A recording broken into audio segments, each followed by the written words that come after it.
Well, I don't know if I should call this a highly studied draft because didn't see any promotion for it. But it is draft night tonight.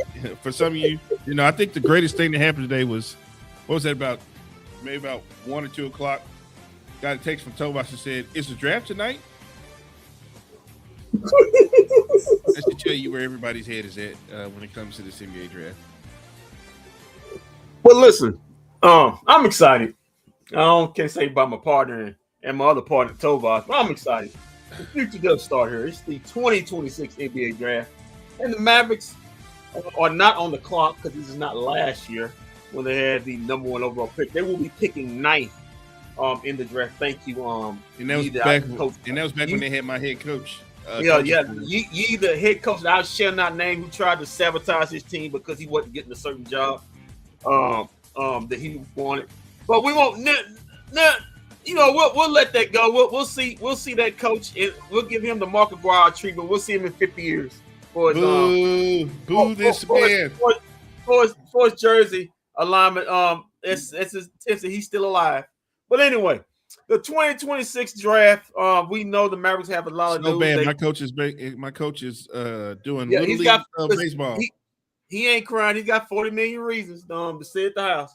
But people are not sitting at the house. We got Mr.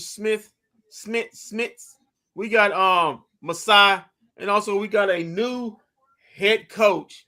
Adam Silver running his mouth. We got a new head coach, Dusty May. Yes, it is May Day. The defending national champion head coach for the Michigan Wolverines. Well, former defending national champion head coach of the Michigan Wolverines. Our owner, the Mavericks owner, Patrick Dumont, spending money like a husband who stepped out on his wife. He's trying to get back in the bedroom. He's spending all that money. He certainly is spending it in a big way. But the Mavericks have the number 9 pick. A lot of names have been tallied around there. Kingston Fleming, Mikael Brown Jr., the guard out of Louisville and Houston. We got the Mavericks have the number 9 pick and the number 30 pick. Mara, center out of Michigan. We also have a guy's been linked to the Mavericks from Clutch Sports, no doubt. Braden Burries, 2 guard out of Arizona. We got Jackson Lindenberg, another Michigan guy. Here, Morris Johnson, another Michigan guy. Kareem Lopez, a guy we even got Hans Steinbach, a guy from Washington who has ties with Dirk Nowitzki, as they came from the same hometown, Würzburg, Germany. Even if guys like Keaton Wagner, Darius Acuff Jr. fall. But the one guy that everybody's been seemingly just upset about, just losing their mind about it, and I'm trying to see, why are you losing your mind about it? You probably haven't seen him play. It's one Nate. It's one. Let me pull him up right here, if you don't mind. I got him right here. It's one Nate Ahmed, forward out of Tennessee. Could be in the Mavericks crosshairs. And what I want to say is this, guys. Listen, I put this on our group chat, and I put this out there for a reason. Put it on social. I'm going to read it out here. I'm going to read it per me. Everybody before he reads the Wizards are on the clock. Okay, no, they're on the clock. It shouldn't. Listen, it's going to be between AJ and Darren Peterson, but I'm thinking it's going to be AJ out of BYU is going to get the pick. Best player on the board. Or if they want to go Darren Peterson, I wouldn't be mad at that. They got the number 1 pick. We'll see what happens. But I put this on group chat. On the group chat. Everybody on social media is drilling a kid and don't know how any of these draftees will play out is amazing to me. That's why, that a prospects we don't know if they're going to be a star or not in any class. So before any of these kids was able to step into summer league, we basically call them trash. Is trash. Whoever is picked, they will still have to be coached up, built up, and none of them are a finished product when they step onto the stage and start their NBA careers. Guys, we've had two guys in recent years are two-time MVPs. One was a second-round draft pick in Nikola Jokic, and the other one was picked late in the lottery at 14, and that's Giannis Antetokounmpo. You $1 million don't know question. you don't know who these guys, any of these guys, going to step up, or who's going to be stars. That's why they call prospects. They have to be coached up and built up, and to judge a kid or to judge kids before they even put on a uniform in summer league is wrong. And some of you mainstream social media guys, you know who you are. Just sitting up here, just drilling kids before they even step on the stage and get their hat to find out where they're going. You've already got their careers figured out 10 years into the future. Come on, man. Don't do this, That's man. garbage. We don't know. We hope these man. guys are good, but some of them you're not going to be good. Some of them who you think not going to be good are going to be good. Some of you guys who think going to be Hall of Famers may have 5 years in the league. We don't know. Let's just let it play out and enjoy the process of these kids getting to live their dream out in public, out in live right in front of us. Let's just won't you just call Mel Kiper out? Won't you just say Mel Kiper's name? Won't you just call him out? I'm just saying they know who they are. They've already decided these kids' careers before they even got on the jet to go to their cities they're gonna be living in for the next 5 to 10 years. So it's just garbage to me, and they know who they are. But whoever the pick is for the Mavericks, listen, the Mavericks got the hard part out the way. They got the superstar out the way. They got Cooper Flag. Now it's about adding in players around him to hopefully in the near future build up a contending team to try to go win a championship. But as we're there, okay, so the pick is in. The pick is in. $1 million question: does Ja Morant get traded tonight? I'm hearing Walt that teams around the league saying if you want to take him, you have to attach a pick to him. So if I'm hearing that, I don't know. I know that the Memphis Grizzlies desperately want to trade him, but they're in a negotiation of disadvantage. They're in negotiation with disadvantage because they got a player who's got a lot of stripes on him. So the other team saying you have to attach a pick. Other teams say you got to attach multiple picks. But I got a feeling he's going to go one way or another. And the pick is in as I think Adam Silver is going to the pick to say select. Right, here we go. Again, you can make a great case for AJ Boozer, great case for Peterson. But I think it's going to be DeBonta. Who knows? We'll see. AJ DeBonta. It's amazing it hasn't leaked out. It really has. Well, the conversation, it's over. Let's send it back to the podium to find out who is the number one pick. With the first pick in the 2026 NBA Draft, the Washington Wizards select Anise DeBonta Jr. from Brigham Young University. Yeah, well, how did we not guess that was going to be the number one pick? Good on Washington for not listening to any of DeBonta's agents and saying, well, we're not going to see. They say, hey, you don't have a choice. We're taking you. We got this number one pick. We're going to take you. And that's it. He'll be on another team in a year, in 2 or 3 years. Yeah, 2 or 3 years. They're all the Washington Wizards are always in this position. But right now he's gonna park his butt in Washington D.C.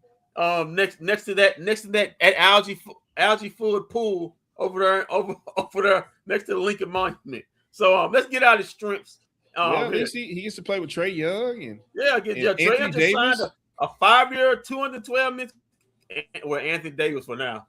Anthony Davis he didn't sign up for playing with kids. He did the Alex Rodriguez thing. He didn't sign up for playing with kids, but Hey, it is what it is. They probably saying we don't want to play with you because we don't have to play with you. You know you're gonna be injured. All right, Devonta has an elite positional size. He's 6'9", strength and movement skills, and he thrives attacking downhill and in the mid-range. He excels at drawing fouls and playing through contact. He grew into a more mature, decisive player between November and March, and he showed growth getting teammates involved as a passer. His weaknesses.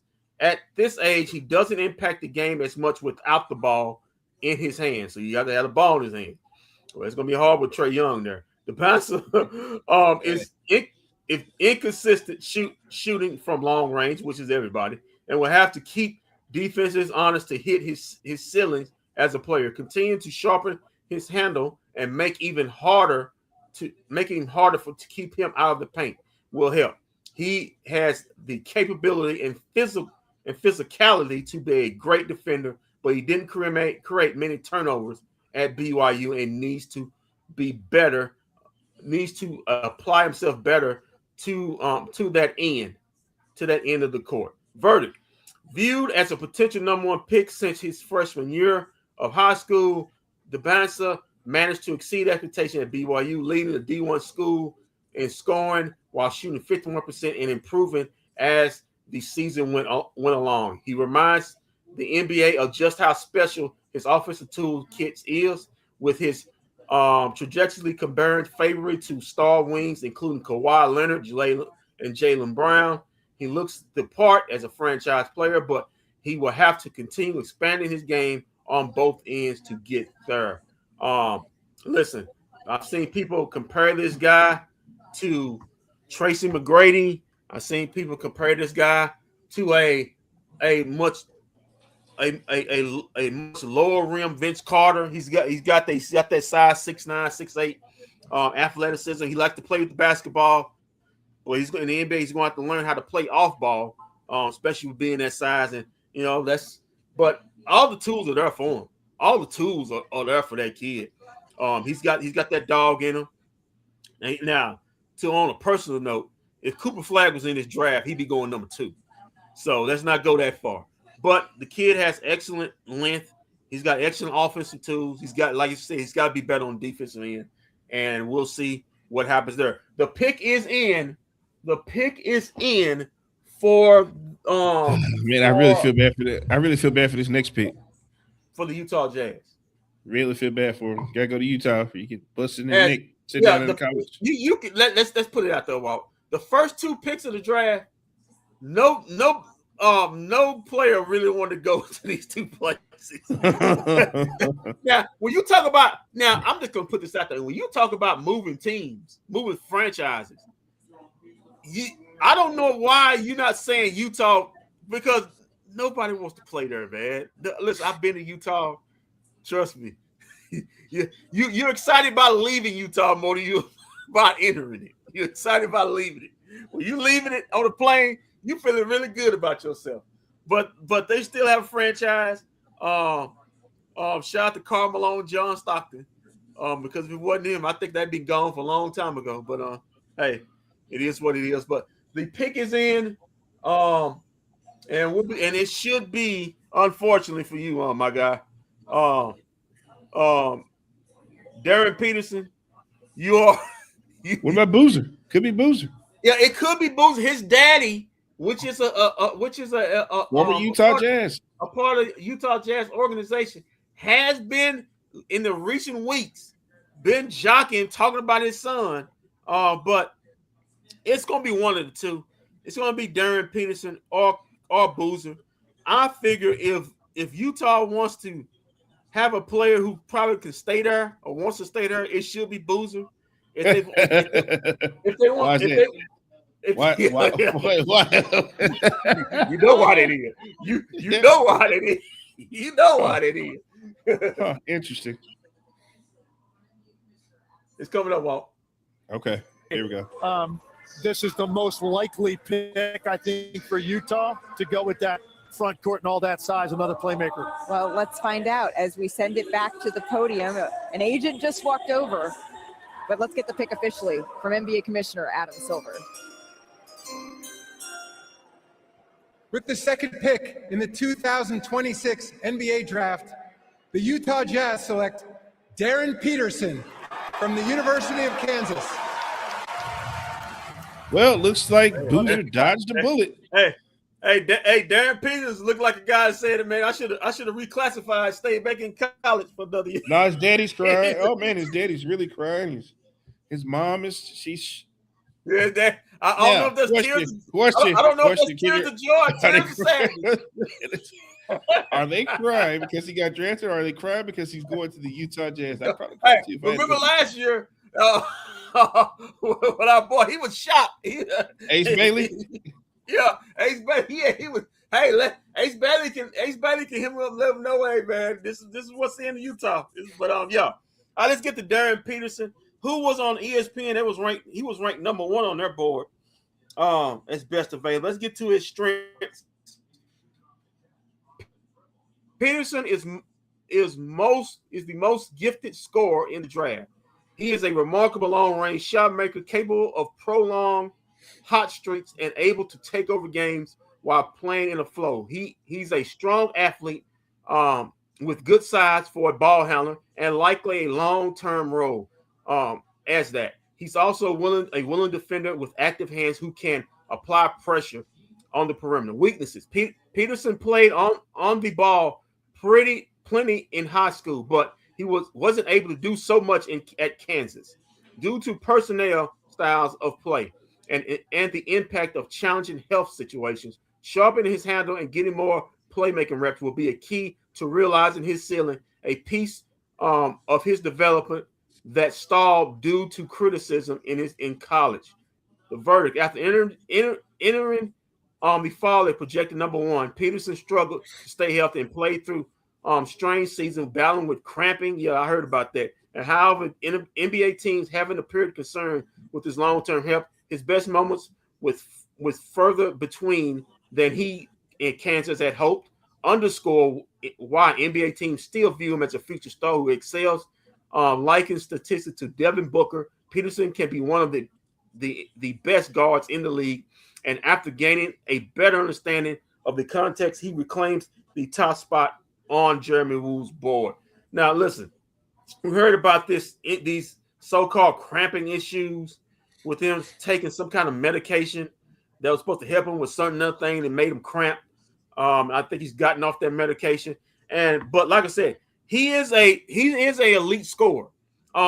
Listen, I like Kendrick Perkins, but sitting up and comparing him to Kobe Bryant, Kendrick, listen, get off the stuff, bro. Get off the stuff. All right, let's stop. Don't put that on that kid. And listen, you do better. He just said his game reminds him of Kobe. He didn't say it don't. It's not Kobe Bryant. It's not. It's not. Stop. Okay, but when he gets hot, he's able the capability of scoring in bunches. And like I said, he's gonna have the ball plenty much in his hands at Utah. Because I don't know if they got I don't know if their point guard situation is really solidified there. Are you sure? Are they trading Ace Bailey or something? Did you hear? I'm just saying that could be something on the line. So he's gonna have the ball. I know he's gonna have the ball in his hand plenty enough in Utah. In that situation, whether that's a trade with Ace Bailey, who knows? But he's gonna have the ball enough. But I'm happy for Darren Peterson, and unfortunately for Carlos Boozer. Your boy will not be in Utah with you because he's probably gonna get picked next. And the pick is in for the Memphis Grizzlies coming up. We've got to be interesting. Darren Peterson and AJ DeBansa off the board. The next highest one is Cameron Boozer and Caleb Wilson at 4, followed by Keaton Wagler at 5, Darius Acuff at 6, Mikael Brown at 7, Kingston Fleming at 8, Nate Amit at 9, and Adea Mara at 10, and Brayden Burris at 11, Yatsa Lindenberg at 12, Hansel Steinbach at 13, 14, Kareem Lopez from Mexico, and Morez Johnson Jr., number 15. That's your next top 13 prospects from 2 on down to 15. So the pick is in. So it didn't take that long. So I'm pretty sure Memphis already had their guy. I'm looking for Cameron. I just got a feeling that if Cameron Boozer falls, it's going to be because of that last play in the national championship where they blundered the ball and then UConn hit 3 to win the game. Come on, man. After they had the game won. won. Man, you can't hold that against him, man. Come on. Yeah, I can. Come on, Wall. You're doing it wrong. You're doing it wrong. You can't hold that against him, man. He's already proven it. He's not good at high pressure situations. Listen, man. The kid had his head down. He had his eyes all messed up. The kid fought, man. The kid fought, man. Come on. The kid fought. The kid's fault. So yeah, man. Why he threw the ball backwards is still one to me. You didn't have to throw the ball. Maybe you can see his eye was been jacked up. All right, here we go. Zach Edey, this is a team that wants to play fast.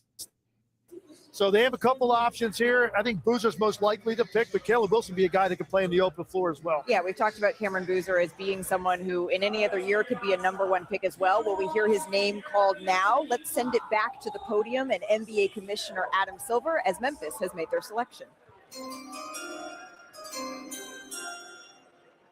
With the 3rd pick in the 2026 NBA Draft, the Memphis Grizzlies select Cameron Boozer from Duke University. Oh, well, I guess that last play blunder didn't have any effect on him at all. He went number 3. Yeah, his daddy's happy, but he won't be like home dude say, "You want to come to work with me? What's the dude from Dallas Cowboys?" He won't be there. He won't be there. All right, Cameron Boozer, 6'9", 250 pounds.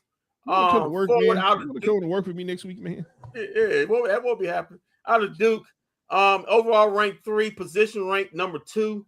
All right, Cameron Boozer, the player of the year in college, back-to-back Duke players with our boy Cooper Flagg. So the other Boozer decided to stay in college. Yeah, Boozer dominates. Yeah, his brother. He needed a do-over.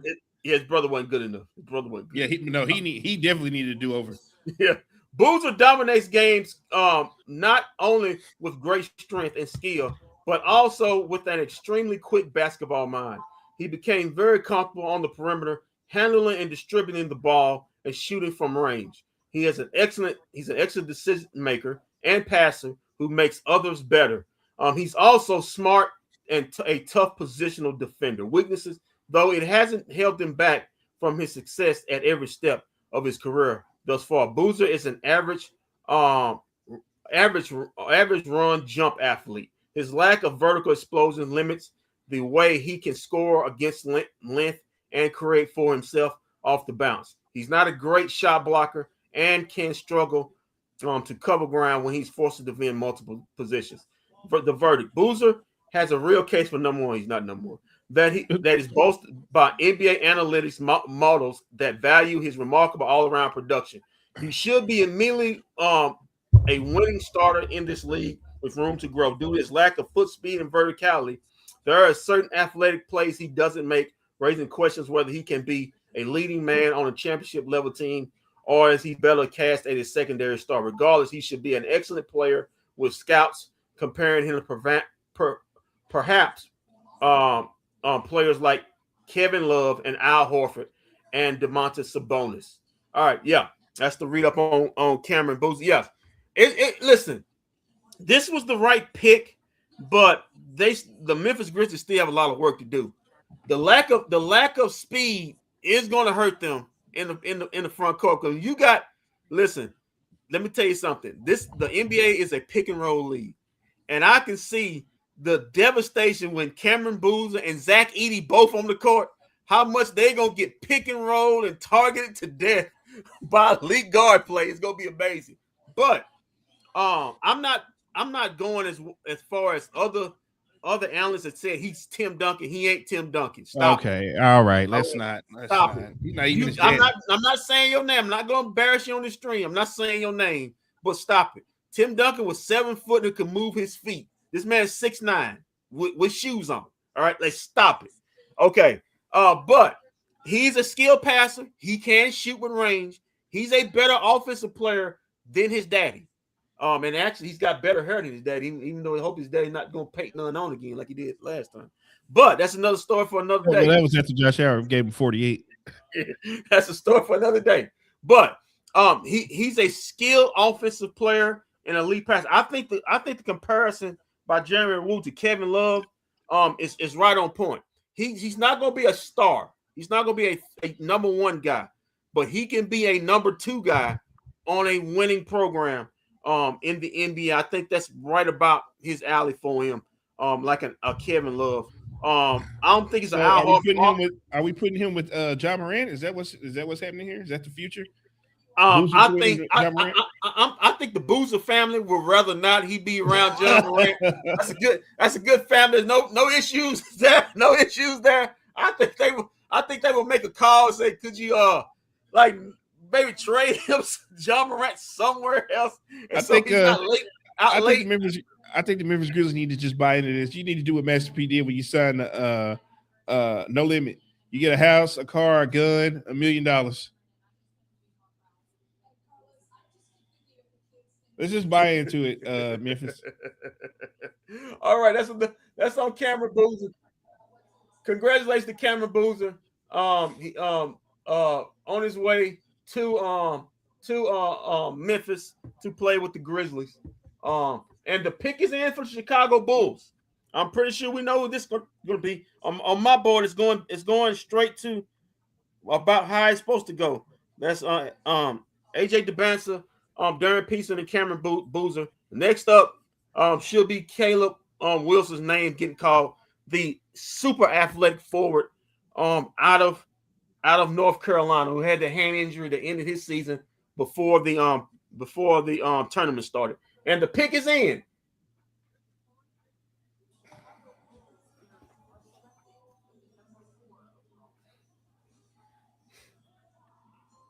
All right, Adam Silver's walking to the podium, I believe now.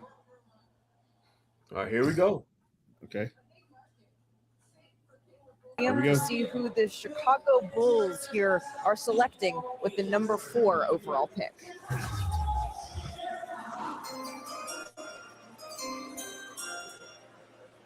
With the 4th pick in the 2026 NBA Draft, the Chicago Bulls select Caleb Wilson from the University of North Carolina. All right, Caleb Wilson. Charlie. I don't know if you got 5K, but Cindy Boozer, I saw her on my 5K, 16-inch screen. No, she's not. She's got a lot. Listen, she. Hey, listen, man, what are you doing? What kind of show? What kind of broadcast are you doing right now? You talking about yeah, my boy just she's finding Hey, about you? You know what? What are you doing?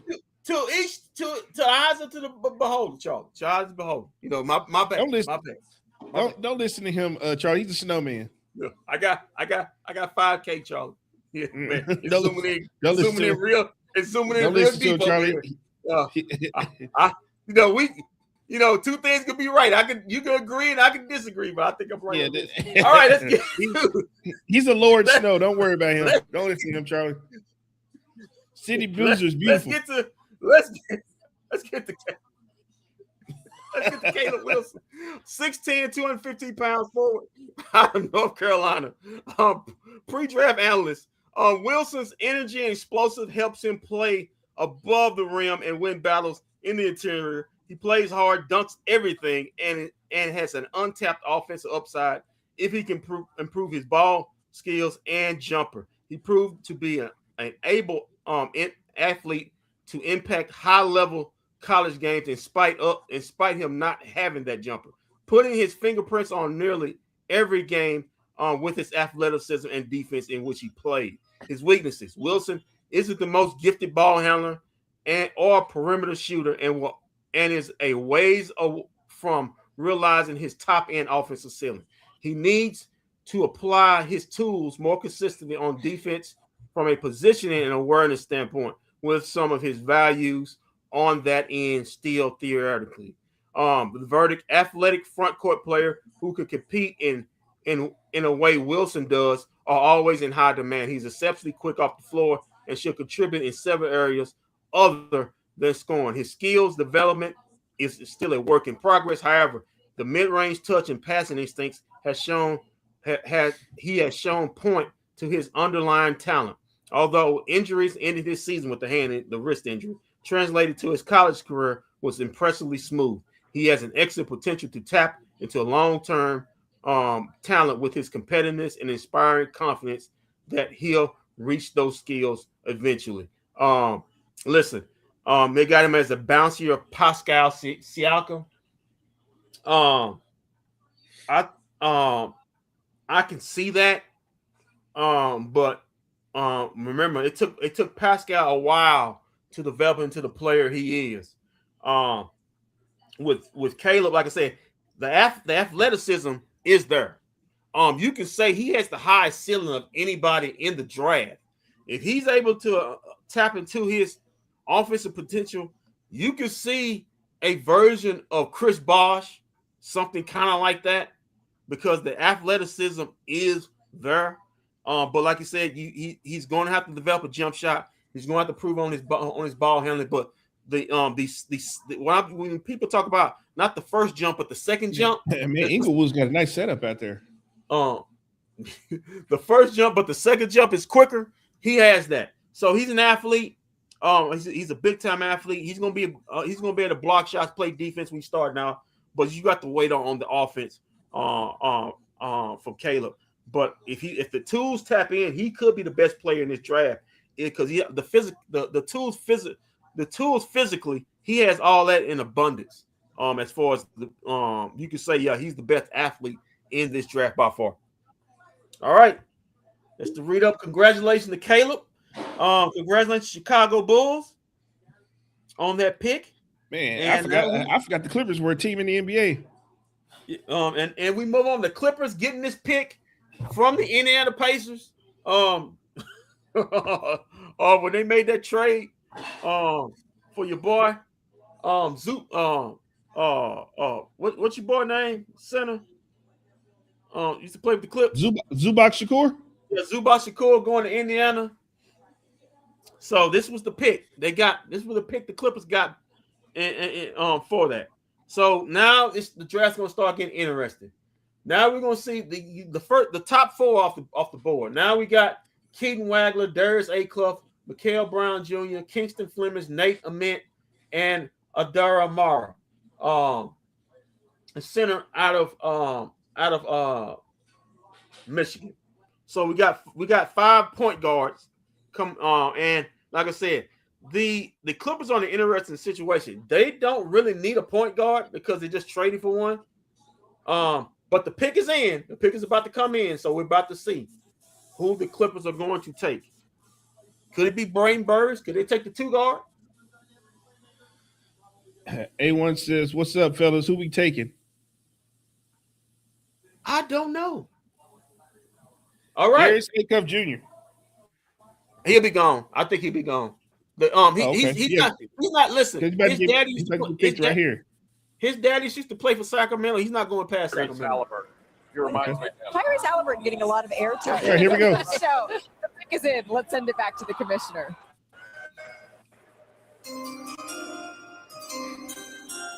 With the 5th pick in the 2026 NBA Draft, the LA Clippers select Keaton Wagler from the University of Illinois. All right. Keaton Wagler. Yeah, 6'6", 180 pounds, and I think this is a what the Clippers call a redo on the mistake they made, because he has the same measurements as one Shai Gilgeous-Alexander. SGA, the guy who they traded for Paul, traded to get Paul George. Now I don't know if his career is going to tap out the SGA, but the talent's there. He's not quick as foot, not athletic, but he's got hella skill, and if it taps into something, he could be a combination of SGA with a more better shooting touch. All right, his position rank is number 2. He's 5th overall rank, so everything's going into place. His pre-draft analyst goes like this: Wagner plays with the pace and poise beyond his years, relying on his craft and playmaking vision to create shots for himself and teammates. He's also a consistent shooter with great size, making him effective at either guard spot. With his ability to process the floor and make great decisions, made Illinois an elite offensive team. And he flashes his potential to become a lead facilitator. Weaknesses: Wagner has average length. Yeah, his wingspan is not that good, and needs to have physical strength and size to realize his full capabilities on both ends of the ball. Yeah, he's got short shoulders, guys, and he's got small arms. So get ready for that, Clipper fans. You talking about, damn, who this high schooler playing? That's Keaton Wagner. That he has time to address. He has questions to answer defensively, as he's not explosive or fast by NBA standards, which could make for one steep adjustment to add some risk to his profile. The verdict: late blooming prospect. Well, he was not on anybody's draft radar when the college season started, who was not nationally ranked out of high school. Wagner emerged as the college star. His development offensive game is clear trajectory. He set himself apart from elite guards in the class. NBA teams have also factored in outstanding intangibles, viewing him as a building block guard for stellar upside. They think he's a slower pace Tyrese Maxey in this comp. But yeah, Keaton Wagner, like I said, he has excellent offensive skills. He can shoot the ball. For his size, he's a great facilitator. He knows how to do that deceleration when he's in the paint. Now athleticism. If you want looking for athleticism, that's not him. That's never going to be him. But it's a lot of players winning titles that don't have athleticism or doing great. Think about the guy who just led one, Brunson. Think about Joker. And so you don't have to have athleticism to lead a team to championships. So, but what he's going to have to do, he's going to have to get better defensively, and he's going to have to get stronger. His arms about that big, that big. I'm talking about that big around. I mean, it's no muscle there. So he's going to have to get more physical, stronger. That's coming time. But if he's able to develop that, he can be a big time player in this league because he's got the offensive skills already there for Keaton Wagner. All right. Congratulations to Keaton Wagner. Off to LA. To Inglewood, to the Intuit Dome to play for the Clippers. All right, the pick is in for the Brooklyn Nets. Brooklyn. Shout out to Biggie. All right. Oh, the new home of Julius Randle.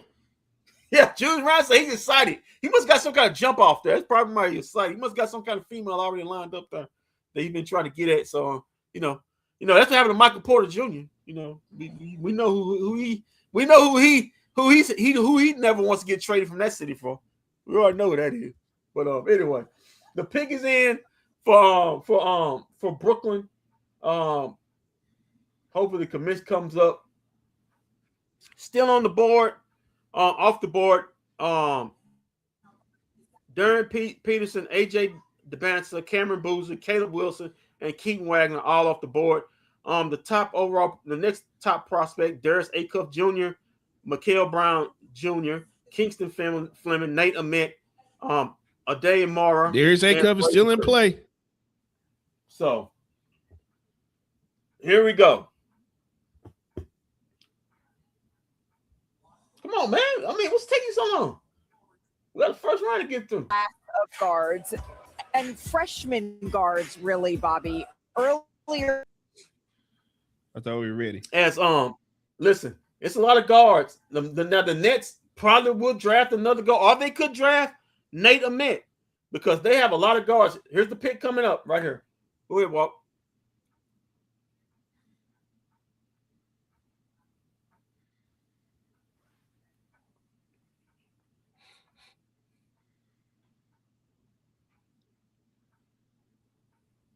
All right. Okay. Included on the party. So let's go back to the podium and NBA Commissioner Adam Silver.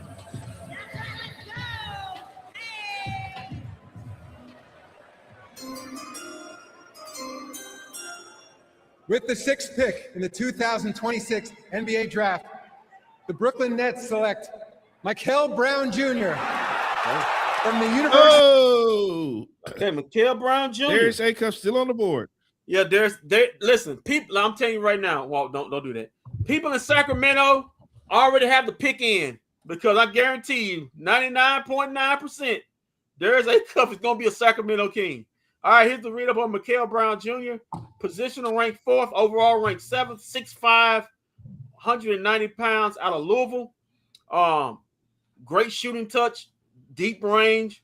He had the back issue, but let's do the read up on the strengths.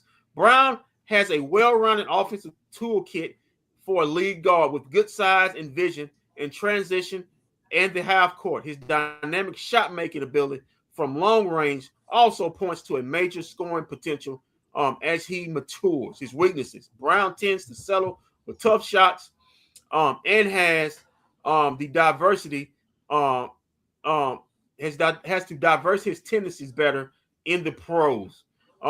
He has room to better apply his size and play more physical on both ends of the floor in attacking the paint and embracing defensive matchups where he tends to be below average. The verdict: although a back injury, which he had, contributed to his up and down season at Louisville, Brown has obvious long-term upsides that kept him front of mind as a lottery prospect.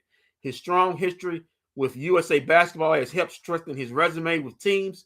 While his freshman season didn't go the way he wanted, he has the time and the obvious talent to unlock his abilities in the NBA. Jeremy Woo has him a smaller LaMelo Ball. Well, I've heard people, he's all over the place. I've heard people saying he could be the greatest thing since sliced bread. I've heard LaMelo Ball. I've also heard a bigger Tyrese Maxey. I've also heard, unfortunately, D'Angelo Russell on the lower end. Well, you're gonna look that. But like I said, he can take and make big time shots. His range is unlimited, but he has to wind that down in NBA. If you saw that the game against North Carolina, he was amazing. He hit everything out of the gym. But in other facts, you saw a game against Notre Dame where, boy, he was brick city. You take what you can get with Michael Brown Jr. Like I say, he's an elite passer. He can make any pass in the books. Wraparound passes, no-look passes. But like I said, he's going to dial it back on his shot selection and basically basketball IQ. If he can do that, he can be sensational. If he can't, he's going to be just a guy that's going to be in the league on 5 different teams. But I'm believing this kid going to tap into that potential. He's a good kid, well-spoken kid. The Team USA did help him because the back issue was an issue. So he said he's gotten over that. And then I guess the medicals worked out because he was drafted so high at 6. And so congratulations to Michael Brown, the newest Brooklyn Net, with a lot of other guards he's going to be competing with over there because that's guard city. That's point guard city over there. Point guard city. Yeah, they drafted 4 point guards in the last 3 years. So they got a lot of them over there. So all right. If can't get right was a person or was a team, my lord. All right. So Michael Brown Jr. off the board. Next up, Sacramento. Darius A. Cup Jr. still in play? Yeah, he won't be in play. Yeah, he'll be gone. This is my favorite play in the draft. You know, when we did the tournament, this is my favorite play in the tournament. I love me some Darius A. Cup, but you know, a certain ex-coach who wasn't here found out he wasn't getting the position he was and decided to screw our season up by kept playing veterans on the team, but that's okay. He's not here anymore. But yeah, the pick is in, Walt. I'll leave it to you.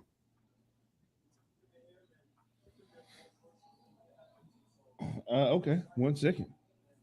It's surreal. Well, Michael, we are.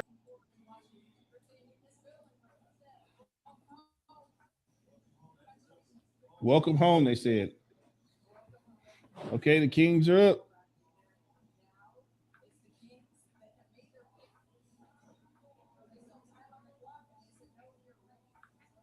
Adam Here we Silver. go.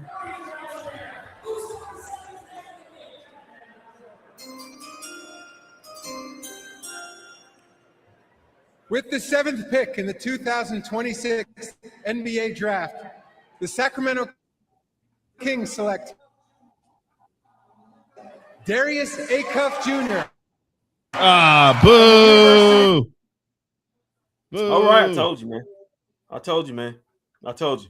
All right, listen. His daddy played for the Sacramento Kings. He's got history with that organization. Guard City.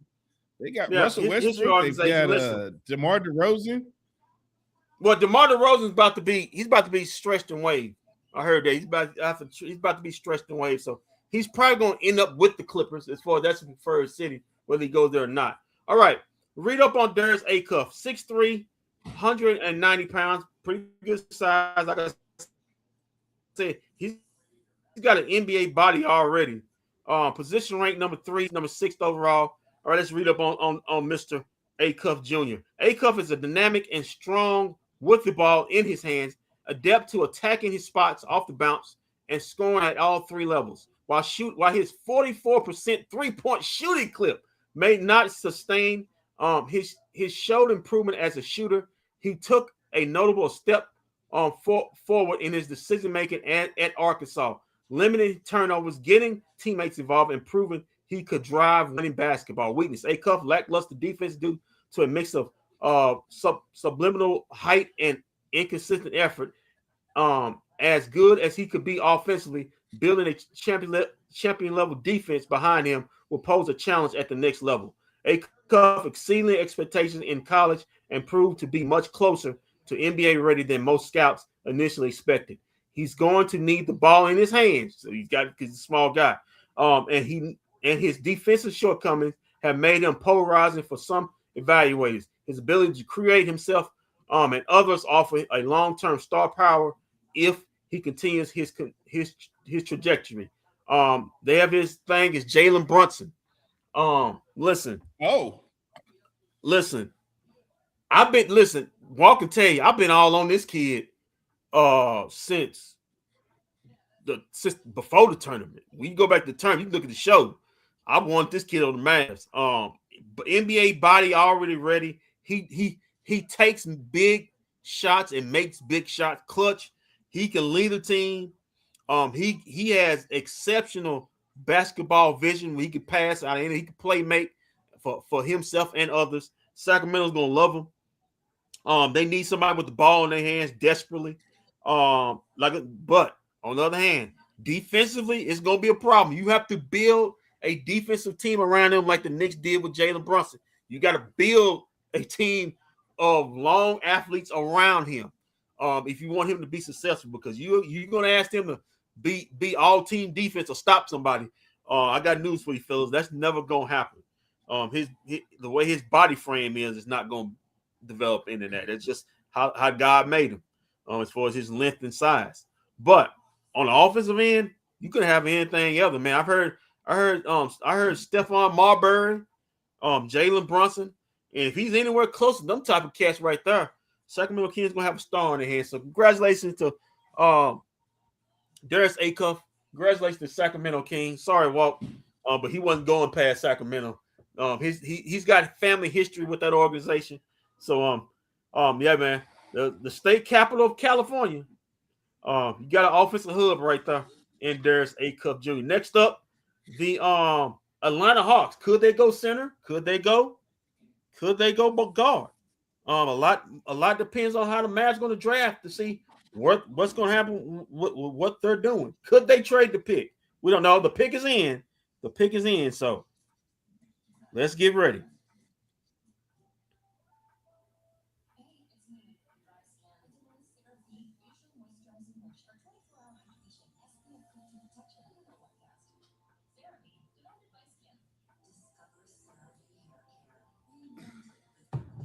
All right. Okay. Oh man, what? Well, the next pick is the Dallas Mavericks. Yeah, next up. No Darius Acuff Jr. Remember the Dallas Mavericks?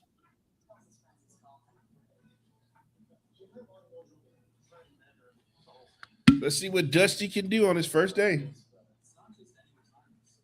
Look, I think it's it's not Dusty. I think it's Masai. Making this. So Dust. If it goes wrong, Dusty can say, "I just got here, man. I just got here about a couple hours ago." Oh, okay. I don't even know where I'm living right now.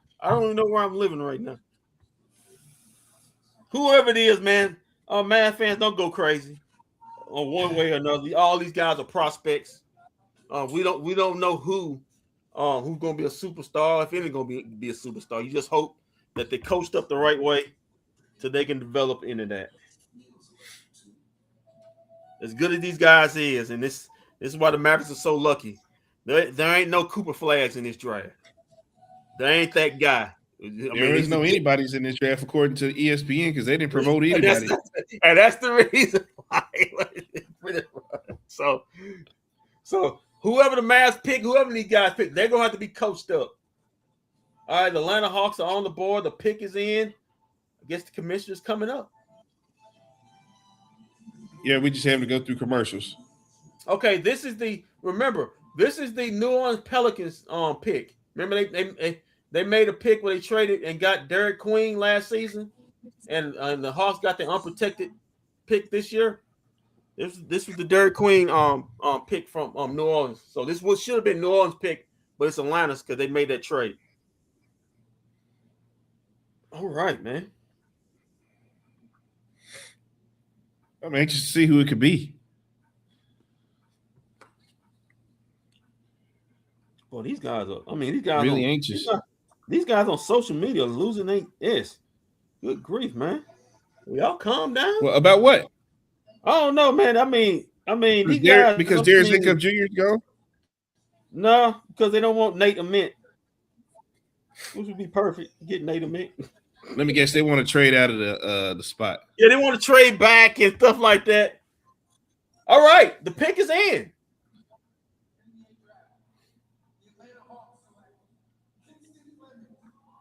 The pick is in. Well, I'll leave it to you, buddy. All right, here we go. Welcome back to Brooklyn, where the Atlanta Hawks have made their selection here. If a freshman goes, it would tie the record for the consecutive number of freshmen taken at any point in the draft. Here's the commissioner. With the 8th pick in the 2026 NBA draft, the Atlanta Hawks select Kingston Flemings from the University of Houston. All right. Kingston Fleming. U of H. Yeah, man. Listen, you play for that coach, you go out there to defend, and this guy can defend. 6'4", 190 pounds, short wingspan, 6'4" with a 6'3" wingspan. Yeah, man, that's some short arms right there. But hey, he's got athleticism for days. Position ranked 5th, 8th overall rank. Let's get his strengths. Fleming is a best all-around athlete in the first round as for guards. He is explosive downhill with an unselfish floor leader and is also a willing defender. His quickness getting to the teeth of defense will help compensate for his slight frame and average length. Weaknesses. Jump shooting was viewed as Fleming's primary weakness entering to college. He loved to shoot he was the Tony Parker of college basketball. He didn't shoot three-pointers. He displayed real growth in that area despite the unorthodox, the weird mechanics, let me put it that way. He will need to improve as a finisher through contact and gain strength to play his preferred style in the pros. Verdict: Fleming's athleticism, playmaking, competitiveness, and tangible separate him as a freshman, as he's instantly became the top player at Houston and nearly took them back to the Final Four. He projects as a quality long-term NBA player with his ceiling tied to continue improvement as a perimeter shooter. His comp, De'Aaron Fox. Well, man, I'm pretty sure De'Aaron Fox, happy somebody mentioned his comp after the finals run he had. But yeah, listen. Kingston Fleming. I'm paying attention to my phone right now. The pick is not in yet for the Mavericks. Yeah, Kingston Fleming. I mean, he's got short arms, but he's athletic as all get out. He's maybe the quickest guard in the draft. Can accelerate from first to second step, but the slight frame and the short wingspan is a issue. But like I said, he takes mid-range jumpers. He's going to have to develop a 3-point game in this NBA. Like I said, you can't Tony Parker in this league this day and age. You got to be able to shoot threes. But he's a great defender. He will be a dog on the defensive end. And the pick is in for the Dallas Mavericks. Oh, there it is. The pick is in. Pick is in for the Dallas Mavericks. And we're about to see. Will it be a Michigan guy? Will it be a Michigan guy? Will it be Nate Hement? Will it be the Arizona kid?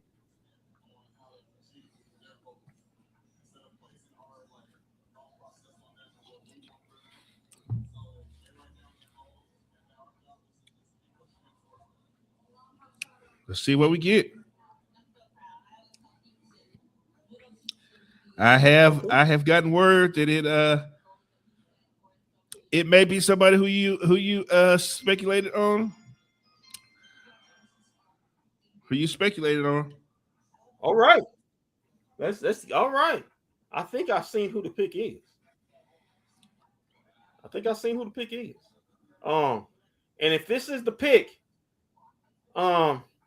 let me tell you something. Oh, look, Dusty's already. Oh, look at him. He's already in. Man. Daniel Gafford, you're not long for this Dallas basketball work. This is the pick. Sound like Derek Lively's not either. You're not long for this basketball world. So.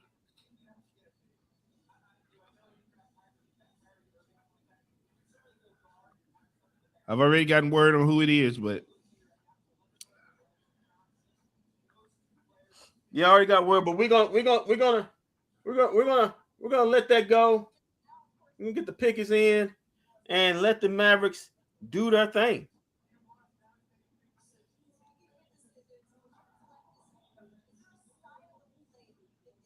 Oh man. Okay, so who's left on the board? Best available. Nate Hement, Adar Amara, Braden Burries, Yaxel Lindenborg, Haynes Steinbeck, Cameron Lopez, Morez Johnson, Christian Anderson. And the pick is in. All right, here we go. All right, here we go. This head coach, is there a style of play that you think Dallas is going to be looking at under Dusty? Well, yes. I mean, he's an excellent offensive coach, but you got a guard in the NBA. You look at what the Knicks did this last year with positional length and versatility on the wing. And that makes you start thinking, to Bobby's point, about a guy like Morez Johnson Jr. Desperately needs shooting, but they also need size at the 4. They've been undersized for a while. Well, they've made their selection here. Let's send it to the commissioner who has the pick. With the 9th pick in the 2026 NBA draft, the Dallas Mavericks select Morez Johnson Jr. from the University of Michigan. Michigan guy. Morez Johnson Jr. Dusty came in and got his guy. Can't say that I was shocked by that. Came in and got his guy. Maybe that was part of the deal. You want me to take this job? I want my guy at 9. All right. Morez Johnson Jr. All right. Let's go with what he's got. 6'9", 250 pounds. Out of Michigan. Position size 8th, overall rank 15th. All right, strengths. Johnson is a tough big man with length and the ability to switch on the perimeter on defense. He's a great athlete who runs the floor well and can finish plays around the rim. He submits himself as a winning player with his effort and consistency. Weaknesses. Johnson's offensive value is largely limited to finishing plays. He's still developing a shot from 3-point range. He is also undersized as a center. Question point, tweener. Verdict, Johnson helped his stock tremendously during the Michigan championship run, establishing himself as a bona fide first rounder, showing growth as an all-around player and providing a defensive backbone for the Wolverines. While his scoring upside is limited, he has an NBA-ready frame, knows his strengths, and should provide a useful minutes as a rookie. Woo! All right. Mark Morez Johnson Jr., like I said before, he's 6'9", 250 pounds. Who else is 6'9", 250 pounds? That would be our boy Gaff.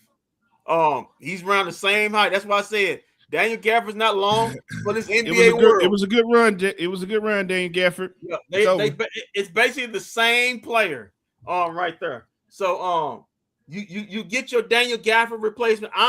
Listen, he's gonna play center before he plays four, because in this day and age, you gotta be able to shoot as a four. So he's gonna play five. So you can't carry Daniel Gafford and Derek Lively and now Morez Johnson Jr. So one of the two, or not two of the first two, probably gonna be gone. So expect the Mavericks to be doing some trading, either during the draft or past the draft. Hey, isn't like free agency like next week? Yeah, past the draft to get one of those guys up out of there. But Morez Jr., like I say, he's an athlete. He's a way better defender than Daniel Gafford as far as the perimeter, and he's stronger than Derek Lively. So he has those two things, but he's got to develop more of an offensive game. Him catching lobs, rim running, basically being a powerhouse in there. That's what you're going to get the first part of his career. But he's going to be in the rotation. He's going to be in the rotation to start. Hold on, let's hear from Man, it's amazing. It's amazing. He worked hard for it though, real hard. And you told him back in 6th grade when he was doubting himself a little bit, that you told him what he had to do to make his dreams come true. Just work hard, keep working, outwork everybody, and you will make it. And he was saying, like, ignore all the outside noise. You're going to catch up to him later. I remember that. So what do you think about following Coach May to Dallas now? Man, it's insane. The Michigan Mavs now. But I'm very grateful for this opportunity, man, and I'm excited to do it with my coach. We won together this past season. I'm looking forward to winning with him in the Mavs when I get there. Looking forward to seeing you in the NBA. Congratulations to you all. The Michigan Mavs. The Michigan Mavs. I like it. God. All right. All right. We got some trade talks right here. Let's freaking go. Morez got an absolute animal in Dallas. That's from all Mavs. Nice guy up there. Talked to him a couple times on Twitter. Lone Star Flag. Masai and his obsession with non-shooting forwards. Trust me, this was a Dusty hire. This was part of Dusty. This was part of Dusty hire. He's from Michigan. Of course, it's a Dusty hire. Yeah, this was part of the getting Dusty here. Dreaming of Morez and Cooper pairing in Dallas. That defensive duo would be A+. So that's a like right there. We got Rich Paul. We got right here. No one knew we were getting Morez until it happened. Like no one knew we were getting Masai or Mike Smith till it happened. Like they talk about the defensive duo between Morez and Cooper Flag at the 3 and at the 4. I'm pretty sure he's gonna be playing the 5. So either starting 5 or backup 5. And we got right here, our boy Tim McMahon. The Michigan Mavs. Morez Johnson says after joining the Mavs. Comps I've heard. Hold on. Before you go forward, can we please not make this a thing at home, people? We're not the Michigan Mavs. We're the Dallas Mavericks. I know you like it. I know you like it. Listen, you go be walking around with a Michigan Mavs shirt. Tim, you know what? That may be doable. Tim McMahon at comps. I've heard Morez Johnson Jr., the Michigan pick, by the Mavs at 9. Bam Adebayo and Al Horford. If that's so, if he turns into Bam Adebayo, hey, you're smiling right there. Hey, that guy's the second all-time scorer in the NBA. But he put up 83 points last season. All right, we saw it. And one more. I'm gonna do one more. Let's see.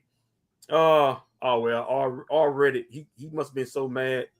We got the The commission at the I podium. think when you're looking at Commission at the Milwaukee's podium, roster okay. here, there's no Bobby Porters. Kyle Kuzma's on his last year of his contract. They went out and got Jaime Jaquez and Khalil Ware here. I think he would fit with this group here just based on the style that he plays. This is a very different draft for the Milwaukee Bucks than they've made in years past. The pick is in. Let's send it back to the podium and find out who will be the newest member of the Milwaukee Bucks.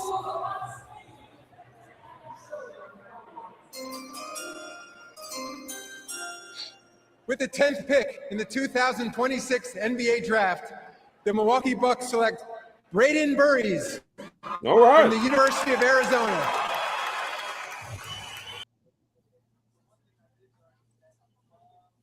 All right, Braden Burries. All right, Braden Burries, who was linked to the Mavericks at one point, a lot, but they took their Michigan guy. So Braden Burries, 6'4", 205. Yeah, the coach got his guy. He's a Rich Paul guy, clutch sports guy. Clearly, Rich Paul standing right next to him as he's about to get drafted. Six. Look at our coach right there. He happy. I got the guy I wanted. I'm running this. He's sixth position rank, 11th overall rank. Braden Burries. Burries is a well-rounded combo guard with a solid shooter who can play both ends of the floor and rebound his position well. He can create for himself and teammates in a range of secondary actions. His multiple strengths give him several pathways to NBA success. Weaknesses: Burries is the oldest freshman in this draft and an average athlete at his position. He's not a natural gifted point guard and is undersized for a wing. His appeal centers more on his immediate well-rounded game than high-end production. Burries rebounded from a tough start at Arizona, emerging at the top scorer on a 36-3 team while establishing himself as a consistent lottery pick. He is a jack of all trades and plays with a winning mentality. He should have no issues slotting him into the NBA rotation, even if he lacks obvious upside from his peers. People compare him to a less athletic Derek White, and that's okay. Derek White won a championship here. He wasn't a star player, but he was a glue guy to help win a championship. He's got Braden Burries got an NBA ready body. He's got an NBA ready body, but like I said, he's a jack of all trades. He's not a star at anything. He's going to be a great rotational piece. So he won't get you beat, but he won't win games for you. And that's Braden Burries. He's gonna shoot that shot when open. He's basically a 3-and-D guy. I've heard Devin Booker comps. Nah, I ain't seeing that. Devin Booker was a straight up shooter. Devin Booker was a straight up shooter. At all ranges, not just 3-point range. I think they're two different players. I think Derek White is the comp for this guy. But Derek White has carved him out himself one hell of a career, man. Made a lot of money for himself. So congratulations to Braden Burries. Off to the Milwaukee Bucks. And they're rebuilding. Whatever they're gonna be rebuilding. They're after the Giannis Antetokounmpo trade. So he's gonna have a lot of time to put up a lot of shots in Milwaukee. All right, we got pick 11. Oh, the Golden State Warriors. Golden State Warriors. And I think this pick probably may be Yaxel. This may be Yaxel, the other Michigan guy. That guy Yaxel. When the season starts, Yaxel Lindenborg will be 25. I mean, he's a guy who's been in college for a while, man. He's been all around the world and NIL money, I guess. Yeah. So he's an old college athlete. He spent 3 years in college. It's like Brandon Wheaton. Yeah, man. When Golden State in a win now mode, they're probably looking for guys who already got an NBA body ready to go. I'm predicting this may be the pick, or it could be a Damara. They need help at the center position. Today, I predict it's gonna be one of the Michigan guys, either Damara or Yaxel Lindenborg. It's gonna be one of the Michigan guys they're gonna be picking up. as we get ready for that.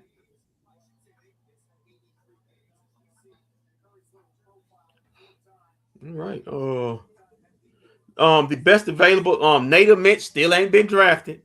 Adea Mara, Braden Burris, Yaxel Lindenborg, Haynes Steinbeck, Kareem Lopez, Christian Anderson Jr.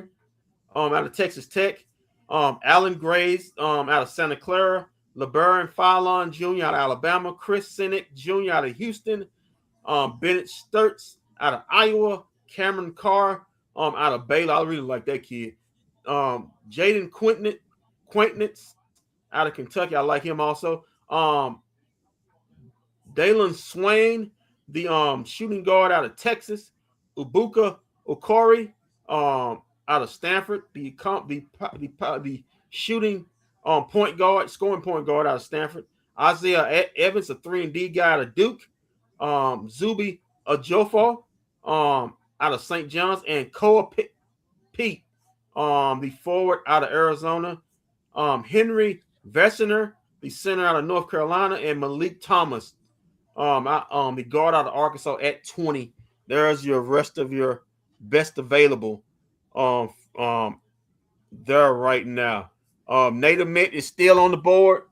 I'm pretty sure there's a lot of Mavs fans happy they didn't get Native Mitt because they consider him trash. And watch that kid have an all-star career. Watch him have an all-star career. But yeah. To recap, the Mavericks have drafted Maurice Johnson Jr. Out of Michigan, 6'9", 250. And they would have the 30th pick to keep us here all night on purpose. Bye Daniel Gafford. Derek Lively might be going too. Stay tuned. I think Derek Lively gonna stay because Derek Lively still has low money on the books. You got one more leg injury, Derek Lively. He's not making much money this season. Got Daniel one more leg injury. Daniel Gafford is sitting there with an 18, almost $20 million contract a year. So see you later, Daniel Gafford. It was nice knowing you, man. We appreciate you dunking on you dunking on Rudy Gobert's head in those Western Conference finals. That was your highlight moment. All right. I already have the pick for the Golden State Warriors, but I'll let you do your job on Walt. And get the commission. If Adam Silver would get off his butt and come out here and announce the pick, I mean, good Lord. Yeah, what's he doing back there? Well, the NFL, they got their draft done pretty quick last time. Yeah. Okay, here we go.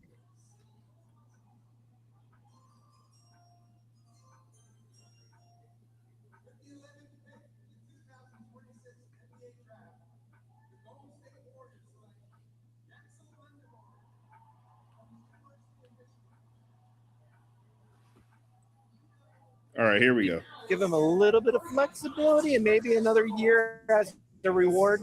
Well, and we know that after some conversations, Steve Kerr is back there as their head coach. So who will be the newest member of the Golden State Warriors? Let's find out together.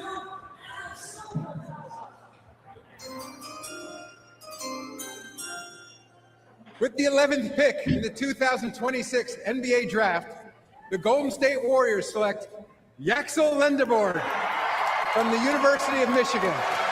Oh, another Michigan guy.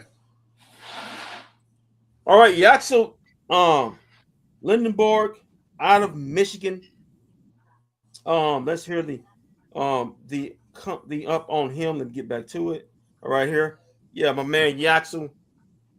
Here we go. 6'9", 240. Boy, no wonder Michigan won a championship, man. Every last one of these guys was jacked up, man. But yeah, position ranked 5, overall ranked 12. Strengths. Lindenborg's versatility sets him apart. He has a center-sized dimensions and can handle pass and shoot, plays in transition and defend all over the floor. He's a grown-ass man. He will turn 24 later this year. Okay, he'll turn 24 later this year, making him exceptionally old for a rookie. Yeah, he's been around, man. He can be inconsistent with his motor sometimes, struggle with physical interior play against opponents of his size. The verdict, Lindenborg, the centerpiece of Michigan's 37-3 title team, is one of the draft's most unique cases. His skill set is coveted by everybody, every NBA team, but he also finished high school in 2020, the same year as established stars such as Cade Cunningham and Scotty Burns. Lyndon Ford has the ability to make NBA impact, but history shows that 23-year-old draftees tend to top out quickly as role players. He will appear most to playoff teams who are ready to compete, like the Golden State Warriors. His comp is Jalen Johnson. Listen. He had a great year. All right, and I agree with this. Yaxel, but that's not fool himself. He was a 24-year-old man competing against basically 18 to 19-year-old, 20-year-old kids. All right, who wasn't old enough to smoke cigarettes and drink. So we'll see now that he's going to actually be a grown man competing now against grown men. But like I said before, he transferred to Michigan. I forgot from where. But he can pass, dribble, and shoot. I hope he could, because he's a grown man. So we'll see how this career goes. He's going to be more value for a team trying to win now, like the Golden State Warriors. That's why it was perfect for him to go there. A team trying to still make one more run to try to win a championship. But let's not kid ourselves. This wasn't, if he was doing this all as a 19-year-old, he had a body like that, he'd be going number one. There's a reason why he went 11th. But well, if you want to know, kid, Sean McElroy, he's already not excited about the coach or the draft pick. You know, it's not his thing. Who? Sean McElroy. Yeah, Sean McElroy. You know him. Oh man. Well, you can't please everybody. All right. He's never pleased. Yeah, some people just love to be pissed off, man. That's they live to be pissed off. I don't know. I can't do nothing about that. But yeah, congratulations to Yaxel. It was about time. You had no eligibility left, but my guy. So yeah, I mean you maxed it out. You maxed it out. So yeah, man, you actually in the NBA, man. You actually got in. You actually in the NBA. Congrats. All right, the pick is in for the Oklahoma City Thunder. Picking 12, and they also will be picking 17. So they have 2 picks in this draft. So the pick is in. Will they be taking Adara Mara, the center? They need size. Will they be taking Nate Ament, Kareem Lopez? I've heard about him. And I think they're gonna be drafting size, because if we saw in that San Antonio series, they pretty much got dominated in the 3 and 4 positions for their team, as well as the center position. But they pretty much got dominated. All they had to do was go small in the front court. So they're going to have to figure it out what they're going. So I suspect them to try to draft size. I suspect it will be the Nate Ament, or it'll be a Adara Mara going there. Oh, there he is. There he is. Didn't take long. There he is. Hey, Sean, listen, Sean. Listen, man. Don't be that guy, man. Don't be that guy. Don't be that guy, man. Don't be that guy, Sean. Listen, Sean. These are prospects. Every last one of them. The prospects. You don't know who these guys are going to turn out to be. You just got to hope they get coached up. The one thing I would know that's in his court, in Morez Johnson's court, is that he's got the coach who coached him last season. So he's gonna know the system. The coach gonna know the player gonna know the coach. So he's always gonna have a step up on any other rookie in this draft. Is that he's actually playing for the coach that he played for just a few months ago. Oh yeah, so, Sean's like me. Sean knows the red when he sees it. Sean knows what's about to happen here. This Morez guy is about to be the new guy that they're building up now. The Clipper flag is gonna fly in the wind. Hey man, listen. Who knows, man? Who knows? All right, OKC. Watch your back, Cooper Swag. I see the pick. Well, the pick is in. There's collusion. The pick is in. The pick is in. The pick is in. and I'm not shocked about this pick. OKC waited, and it got the guy.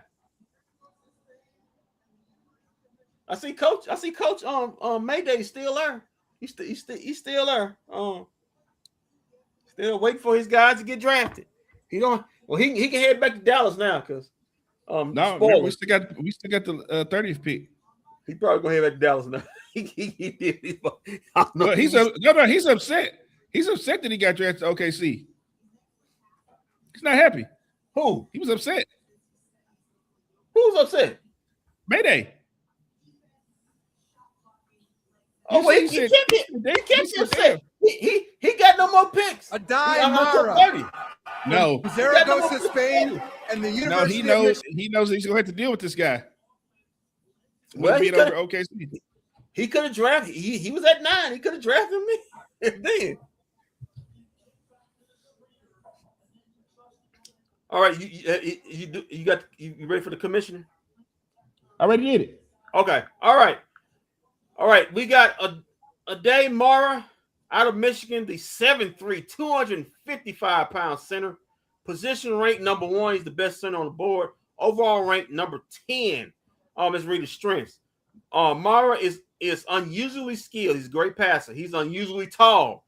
He has good touch around the rim and is outstanding passer and quick processor who excels playing out of the two-man action. While not the most mobile defender, he's slow. His size makes him a quality defensive deterrent around the basket. Weaknesses: Mara has made strides with his conditioning, but he isn't particularly mobile or quick off the floor. He sometimes struggles to rebound off his area and isn't defensively versatile. He's a developing but unreliable jump shooter. Verdict: transferring to Michigan, rejuvenating Mara's prospect status after a 2-down season at UCLA. So he's an older player. He's the most offensively gifted center in the draft, with NBA teams intrigued by his ability to play as a hub and facilitate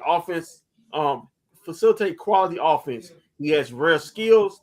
Offers fascinating upside in the league that trends back towards teams deploying true centers. NBA comp: Brook Lopez with more passing. I think Brook Lopez was a little bit more athletic than this kid was when he got drafted, but 7'3", you can't teach size. What killed the OKC Thunder is size. This is a panic pick in my opinion to Wemby. I'm thinking all about Wemby, but they got another pick, so they got 17, so they can make a panic pick. I think it was a panic pick, in my opinion. They're not worried. They got all those draft picks over there. They good. Because he is slow-footed. And it's not even close. But the thing that helped him at Michigan, he played around a lot of athletes. Thing may help him at OKC. He's got a lot of athletes around there. So that may help him. If he's got to be the defensive anchor, don't look for that. He'll get scored on. They'll pick him in a pick and roll all day long. But if he can have athletes around him, which OKC has, he can have a stable career. Congratulations to Mara, from UCLA to Michigan, now to Oklahoma City, man. I mean, good luck with that. Mara off to OKC. All right. Next up, this was the Miami Heat. It's the Miami Heat's pick, but it's the Milwaukee Bucks pick. Miami Heat are just picking for the Milwaukee Bucks because of the Giannis trade.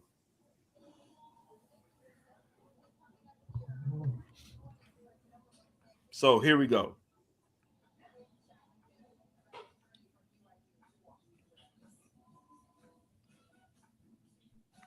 All right. Yeah, everybody's saying that this is a Wemby pick for Yeah, it is. They listen. Wemby destroyed them in the West Coast. This is, and plus I don't know what's that guy's name. I think his contract, they're gonna be looking to move him. The center. You're talking about Hartenstein? Yeah, Hartenstein. I think he's got some bigger money coming up, and they got and remember, they do have a second apron. They can't pay everybody, so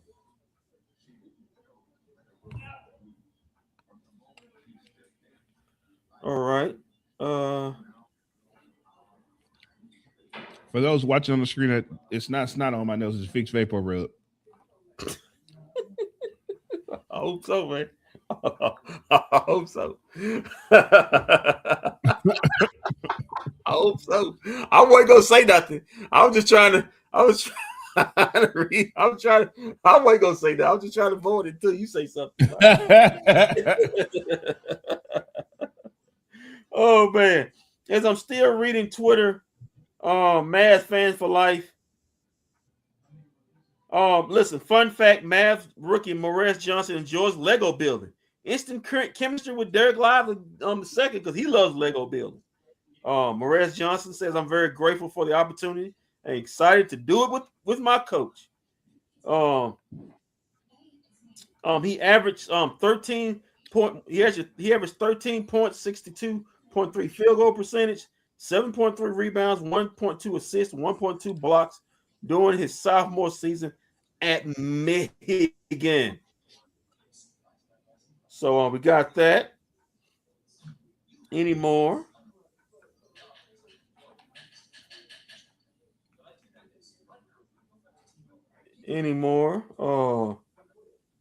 We got Dallas Mavericks. Welcome to Dallas, Morez Johnson Jr. He's got an NBA body. You don't have to worry about that. He's got an NBA ready body. Somebody says on the same day the Mavericks is officially announced that Dusty May is their next head coach, they select one of his former Michigan players, the Michigan Mavs, Morez Johnson Jr. with the 9th overall pick, 6'9" with a 7'3" wingspan. That's pretty damn good. Like that. Johnson has the size to play either front court spot.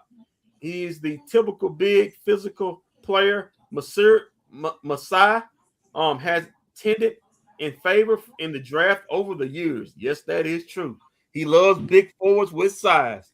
They can't shoot, but he loves the physicality of them. So, no, Sean, there's no trade coming. The Mavericks trade. have no intention to trade tonight. Listen, unless it's for play, unless it's listen, Daniel Gafford. That's probably the only one right now. If you see a Daniel Gafford trade, listen, his spot just got taken. We can get rid of Clay too tonight. Well, listen, put Clay in Miami. You know, Miami needs shooters. They right now they don't got nothing. If I was Clay, I'd leave this god awful city too. How you gonna boo a man for cheating on a female? Yeah, man, that was amazing. That was amazing. Okay, Mavs fans should be incredibly excited about this elite defensive duo next to Cooper, but also with Lively as Morez jumper. I don't know how y'all may make it a style. Y'all hope for good. This was my number one choice for Dallas if they couldn't take a point guard. This is Rich Stamen.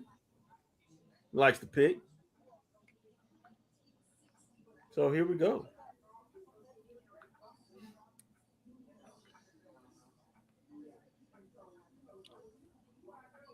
Yeah, you ought to be happy. Walt, not drafting a guard at 9 certainly seems to lessen the possibility of Dallas trading Kyrie Irving. There you go, Walt. There you go. Kyrie gets to stay another year. All right. The Milwaukee Bucks. The pick is in. Let's go to the commissioner.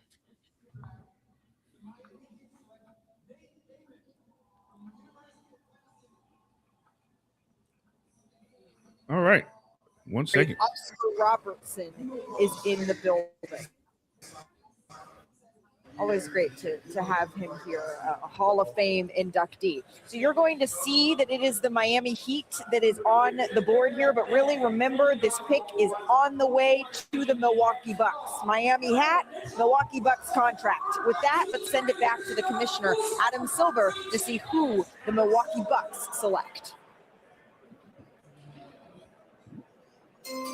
With the 13th pick in the 2026 NBA Draft, the Miami Heat select Nate Amon from the University of Tennessee. All right. You can see him getting the call All right right. here that Nate Ament is Yeah. headed to the Milwaukee Bucks. Yeah, it's the Milwaukee Bucks because of the Giannis trade. Nate Ament goes to Milwaukee. So Milwaukee still gets the guy they kind of wanted because of that trade. So let's read up on him right quick. Nate Ament, 6'10", 207 pounds. His position rank was 4th. His overall rank in the draft was 9th out of Tennessee. All right, Nate Ament. Ament has a tantalizing mix of size, fluidity, perimeter skill, and shot-making potential, fitting a coveted forward archetype that is difficult to find in any draft. He has room to gain strength as his body matures and should develop into a better jump shooter than he's shown in college. Weaknesses: he was an inefficient scorer, scoring the ball at Tennessee, making just 43% of his two-point attempts. That's low, and particularly struggled as a finisher. His below-average speed and explosive could limit how much offense he'll provide in the NBA.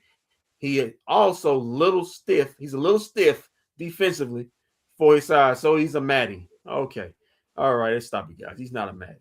All right, the verdict: Ament begins the season as projected top 5 pick, but became polarizing for evaluators due to his inconsistent play, struggles to create easy looks for himself, landing with a team that can afford him immediate minutes and developmental attention will be crucial. Players with his caliber of size and upside tend to receive long runways. His comp is a bigger Harrison Barnes. Some idiot keeps calling him Kevin Durant. Stop it, please. Different type of player, different type of athlete. Listen, he's polarizing. I wonder who you're talking about when you said that. He's polarizing. I'm rooting for the kid because he's been getting trashed. He's got the Miami Heat hat on, but he's going to take that off and put the Milwaukee Buck hat on. He's going to Milwaukee. But I'm rooting for the kid to actually be something because nobody's got trashed on social media by known guys better than me who do this than that kid has. He should be given the opportunity to fill out his dreams. I'm rooting for him. I believe he's going to do fine. He might not have a superstar career, but I think he's going to have a pretty damn good career. Listen, you can't teach size. He's about the interiors, man. You can't teach size and length. He's a good kid. He's a nice young man out there. Rooting for you, Nate. Headed to Milwaukee. Hope the best for your career, my guy. All right, we move on. The Charlotte Hornets, who also have 2 picks in this draft.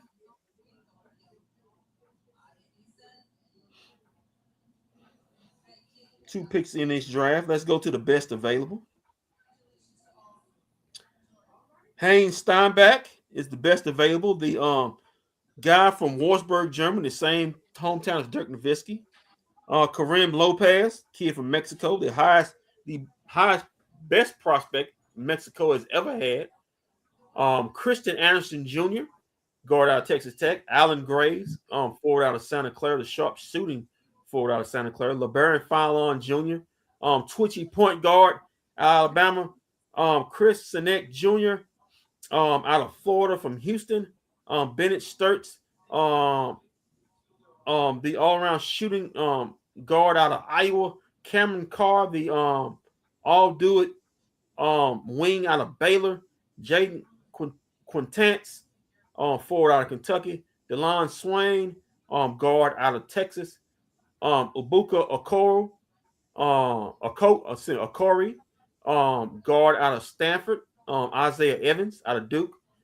Zuba Ejiofor out of St. John's. Cole Pete out of Arizona. Henry Vessener, center out of North Carolina. Malik Thomas, guard out of Arkansas. Sergio Del Larrea, forward out of Spain. Alex Carabin, UConn forward. Joshua Jefferson, Iowa State forward. And at 20, Terrace Reed Jr., the center out of UConn. And also a guy the Mavericks been linked to, Baba Miller, forward out of Cincinnati. Listen, Masai, he loves them forwards, man. Could be getting another one. Length and size. That's what we want here. Length and size. Yeah. All right. The pick is in for the Charlotte Hornets. Forward from ownership Jimmy Haslam, Wes Edens, to general manager John Horst. It was about turning the page on the Giannis Antetokounmpo era. It was a 13-month odyssey saga for this franchise, and now they end up with 3 first-round picks, all unprotected. Tonight they get Nate Ament, and then they have 1 pick swap, which is far out in 2030, and then a far out second-round pick as well. But the calls are continuing to come in. These players that the Bucks have: Tyler Hero, Khalil Ware, Kasparis Yakashonis, Jaime Jaquez. The Bucks are getting a ton of interest on these players, and that just shows the value that they all have via this trade as well. Are we expecting any of those players to be on the move again here, Shams? Right now, the Bucks traded for them to keep them. But listen, if someone comes in with a out-of-this-world offer, it would not surprise me if the Bucks do something on any one of these guys. But they've traded for these guys. They targeted these guys to keep them. Yeah, John Horst, certainly he's no stranger to making big moves here. Okay, all right, the Charlotte Hornets, after a resurgent year that are on the clock, the pick is in. Let's send it back to the podium. All right, the Mavs current roster: Kyrie, Christie, Clay. Hold on. AJ. We got the next pick coming in.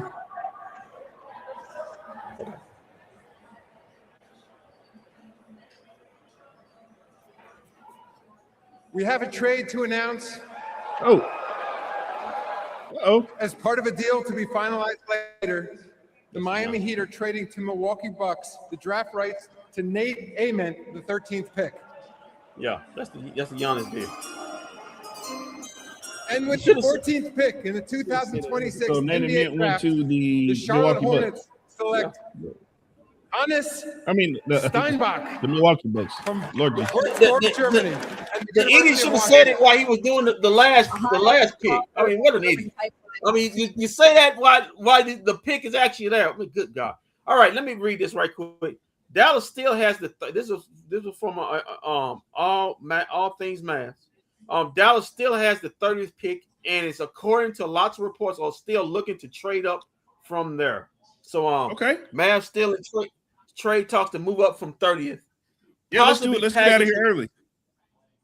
Possibly packaging PJ or Daniel Gafford to move up in the draft. So that's the report. Let's get back to Heinz Steinbach, forward out of his father's cock out of it. Forward out of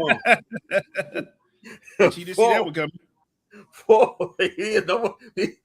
He got thick glasses on. He's still cock-eyed. Forward out of Washington, 6'11", 220 pounds. Strength Steinbach is arguably the top rebounder in this draft. Something Charlotte needs. He led the country with 11.8 boards per game last season. He's productive, physical, and good touch and hands around the basket. Competes defensively. His dependability is his strong sale for any team, so he don't miss games. Like I said, he's from the same. Dirk doing the call in from. He's from the same hometown as Dirk. Dirk knows him. He knows Dirk. Small town, I guess. Steinbach is not a traditional rim protector, nor is he defensively versatile. So he might need to be optimized alongside more agile shooting, shot blocking big men. He's developing a jumper, but most of his scoring comes inside the paint. Despite playing on a poor team at Washington, Steinbach was a consistent producer and backed up what he's shown. NBA scouts playing for Germany youth teams. He has limitation defensively, but he remains, must be a Wolfsburg thing. He remains a safe bet to carve out an NBA career, particularly if he starts to shoot. Wait a minute. Hold on. We got Dirk here on the screen, but we can't even hear what he's saying. Always go to the ball, always stretch the defense. Always want to finish the play on defense, and just my intuition and reading the glass. Now we have a message from a very special friend we want you to take a listen to.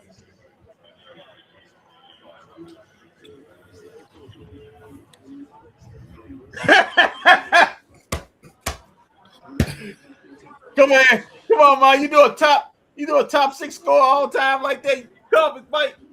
Man, come on, man. What you doing? You cut the man. I can't even hear what Dirk is saying. Dirk miming over there, man. I ain't see that much movement out of Dirk since he was 26. So I've got to ask, sir, if he didn't get his skills from you, where did he get them from? Oh my God, ESPN! Oh my God, ESPN! Well, NBA TV. You've done a crapshoot with this. Man, NBA TV sitting over there laughing right now. Man, y'all couldn't even get that right. Y'all couldn't get you couldn't get the sound right. Man, how you do a Hall of Famer like that? First ballot, a top 75 player like that. My God, anyway. All right, shout out to Heinz Steinbach, Wolfsburg, Germany's own Dirk Nowitzki. You know he didn't say as much. He popping them out. He popping them out of Wolfsburg, Germany. So man, a man of few words. Man of few. He's always been a man of few words. Maxi Kleber. He clearly was in that last segment. Maxi Kleber and now Hans Steinbach. Boy, Dirk pulling him out of there, man. Dirk pulling him out of there. All right, next up, the Chicago Bulls making their second pick in the draft. They're picking number 15. Who will they add to Caleb Wilson? We're about to find out because the pick is in.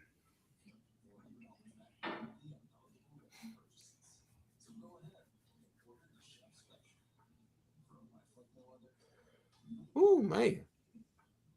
Come on, man. Let's go ahead and trade up so we can get out of here early. Well, that's the word, man. They are trying. They're trying to trade up.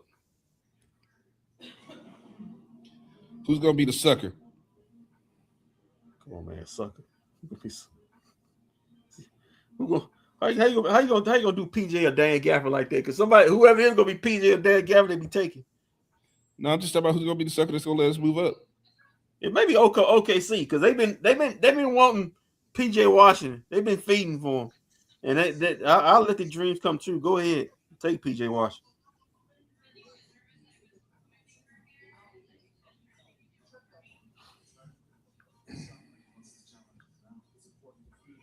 Barrett Johnson looked like he'll steal on somebody.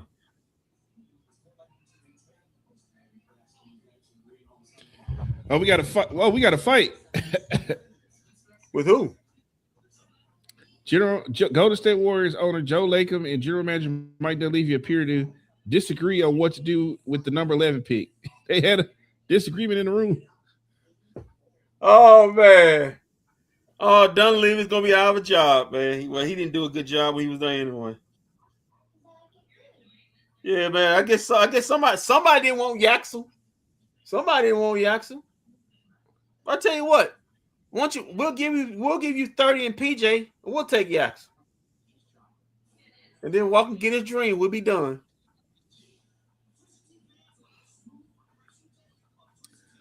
Well, it looks like Kyle Yeomans is leaving the Cowboys. He's not going to be covering the Cowboys anymore. He just made an announcement. Oh, man. What a great guy. Okay, Nick, my boy Nick Anxie,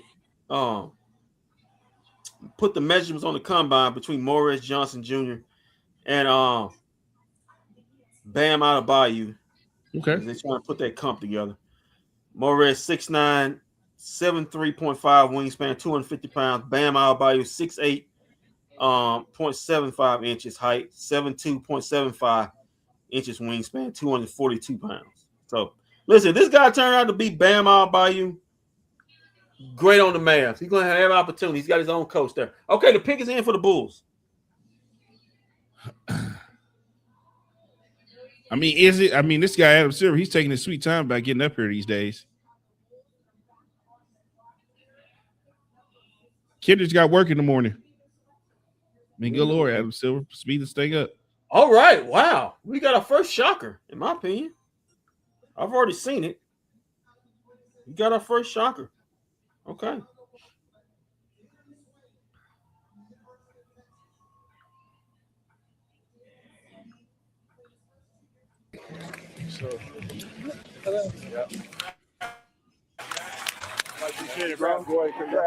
All right, there we go. Hello, you trying? No, not yet. Those are the sights, the sounds of draft night so far. But right now it's the Chicago Bulls that are back on the clock here at pick number 15. And they've made their selection. Here's NBA Commissioner Adam Silver.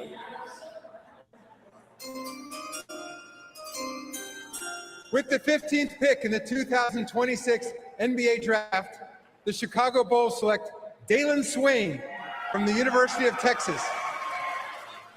All right, Dalen Swain, the combo guard out of Texas, 6'8", 220 pounds. So NBA ready body out there. Position rank 11, overall rank 23rd. So if I say this was a reach right here because he's getting picked basically 8 spots ahead of what he's supposed to get picked.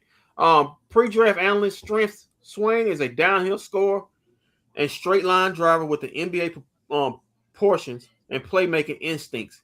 He has good physical tools to defend the perimeter and rebounds well for his position. Weakness in Swain's primary swing skill is three-point shooting, but he struggles with confidence from long range at times. He is not the most polished offensive player, and he has to improve without the ball in his hands. Verdict: Swain looks the part as a two-way NBA wing, but he is still a bit rough of a sketch. He's shown improved adversity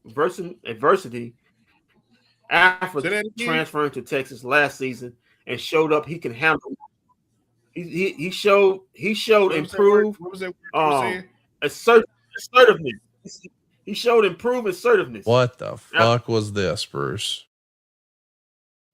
Hey, you can read these things up if you want to. Hey, listen, man. Hey, listen. Give Kendrick a break.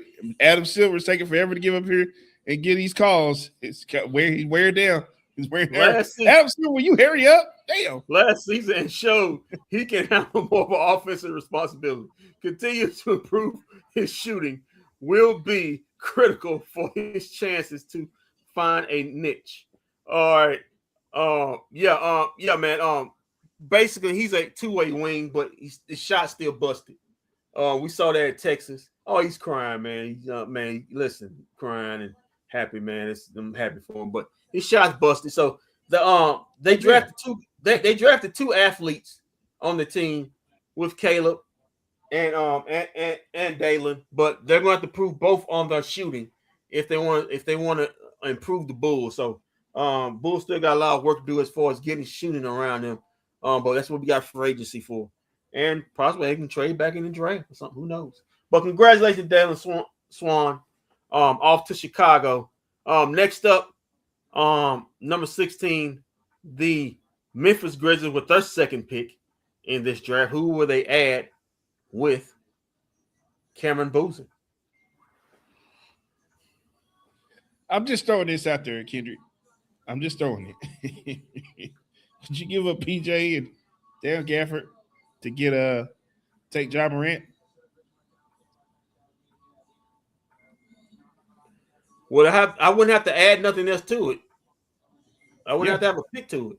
Yeah. If they ask for a pick, I say no. If it's just straight up those 2 players for him, I can think about it. Well, yeah, I mean, if he comes to Dallas, I mean, you know, it's just the right to carry state. He can walk around with guns all he wants. That's all right. No, that's all right, man. That's all right. Oh, damn. Did that turn you off from it? Just because you got the right to carry, don't mean you should. Don't mean you should. All right, the pick is in for the Memphis Grizzlies. Good Lord. Adam Silver, good Lord. You know what, man? Why are you doing that? I'll be back, man. You're going to give me a drink of water. Yeah, man. You going to have to do something because Adam Silver's taking forever to get up here and get these picks out, man. It's going to be about 3 or 4 minutes. Man, he must got one heck of a bladder issue. You may need to go see a doctor about that. Oh, I thought she slid him his phone number.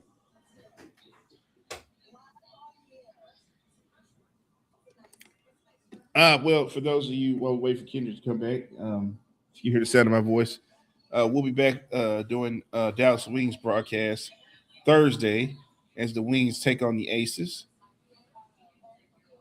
And if you haven't done so, go subscribe to our YouTube channel for those who are watching, our Facebook, Instagram, and you can look us up on Apple Podcasts, iHeartRadio, Spotify, Pandora, Amazon, and tune in now. And you can catch the replays of all the shows we do.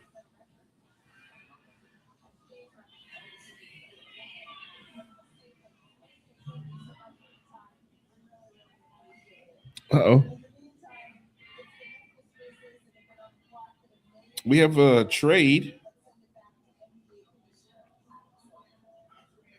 It appears Memphis is trading number 16 pick Bennett Stritz to the Oklahoma City Thunder for 2 second-round picks. So they OKC has traded with Memphis for this pick. As Adam Silver finally makes his way to the podium. Shout out Mario, my barber. How many haircuts in the last 3 few haircuts days? in 2 days. There it is. Yeah. Is that a record? That's my record. That's Jay's record. I had the same today. The same thing. Hey, Jay, thank you so much for the time. Thank you. We really, really appreciate it. In the meantime, it's the Memphis Grizzlies that have been on the clock that have made their selection here. Let's send it back to NBA Commissioner Adam Silver.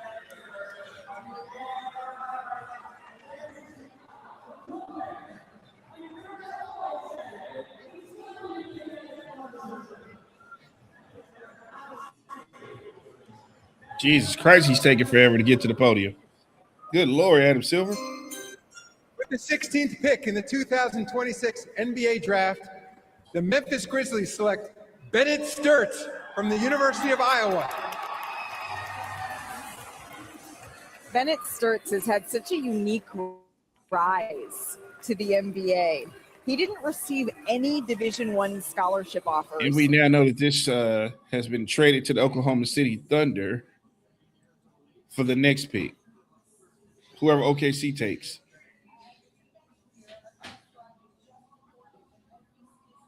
So this is a deal that was worked out behind the scenes.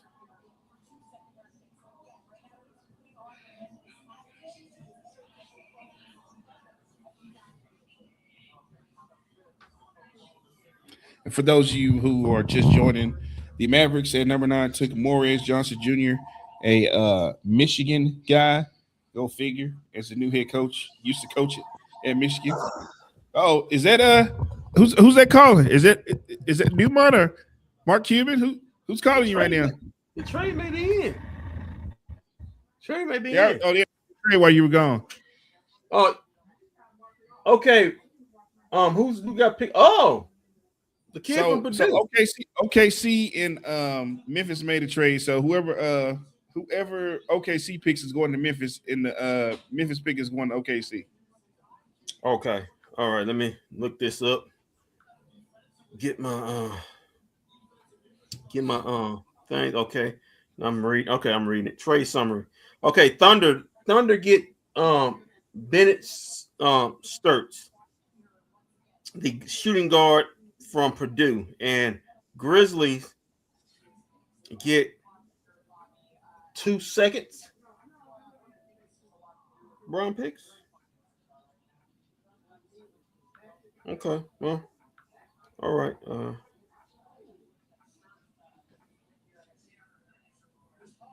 Sources: Memphis is trading number 16 pick Bennett Sturtz to Oklahoma City. To Oklahoma Thunder for 2 second-round picks. Okay, so the Thunder.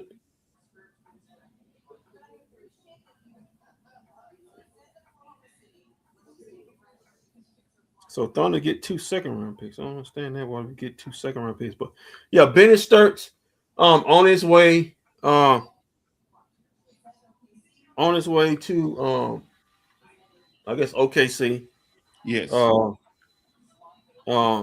Shooting guard.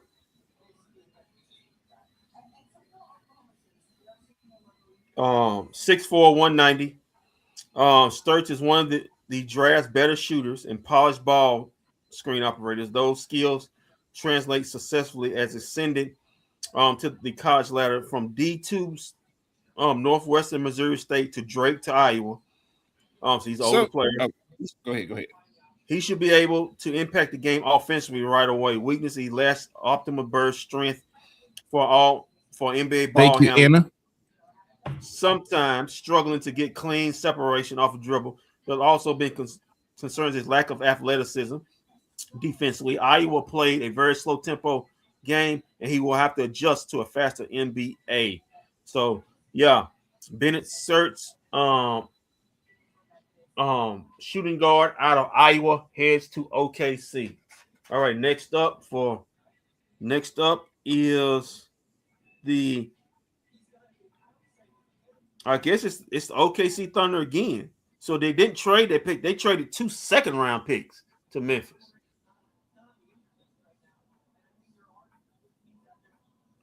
So actually, OKC is picking 3 times in this draft. All right. Well, they got all those draft picks stored away. So, all right. While we're waiting for that, I'm gonna give me a little snack right here. Don't mind me. Oh, great. That's great. Might as well. I mean, you might as well, since with the way Adam Silver's moving. I mean, good Lord. The clock is out. The clock is out here. They're doing card tricks. Oh, they're doing card tricks on Channel 8. Come on, man. Well, they got to do something because Adam Silver ain't coming out here fast enough. Oh, they're signing cards.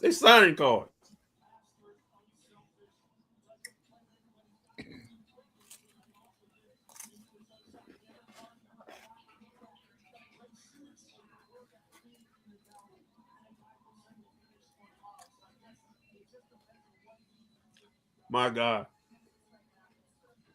What is the NBA doing?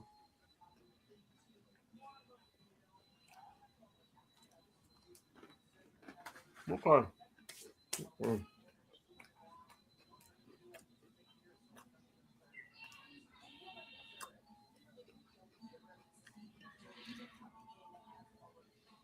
Anybody want to know? I mean, tuna fish. Loaded tuna fish with celery, tomato, onion, and chili oil. Fixed it a different way. Tastes good.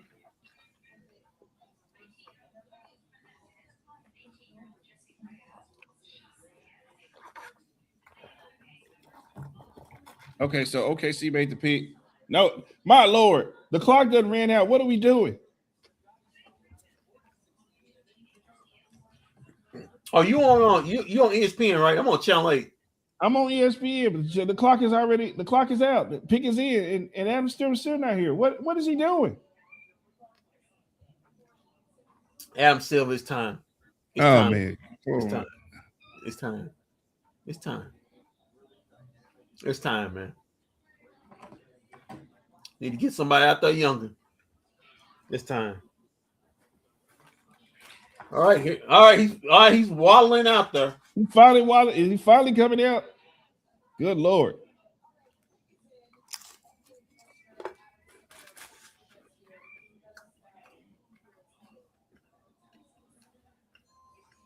Thank God. Here he come running out there to the podium.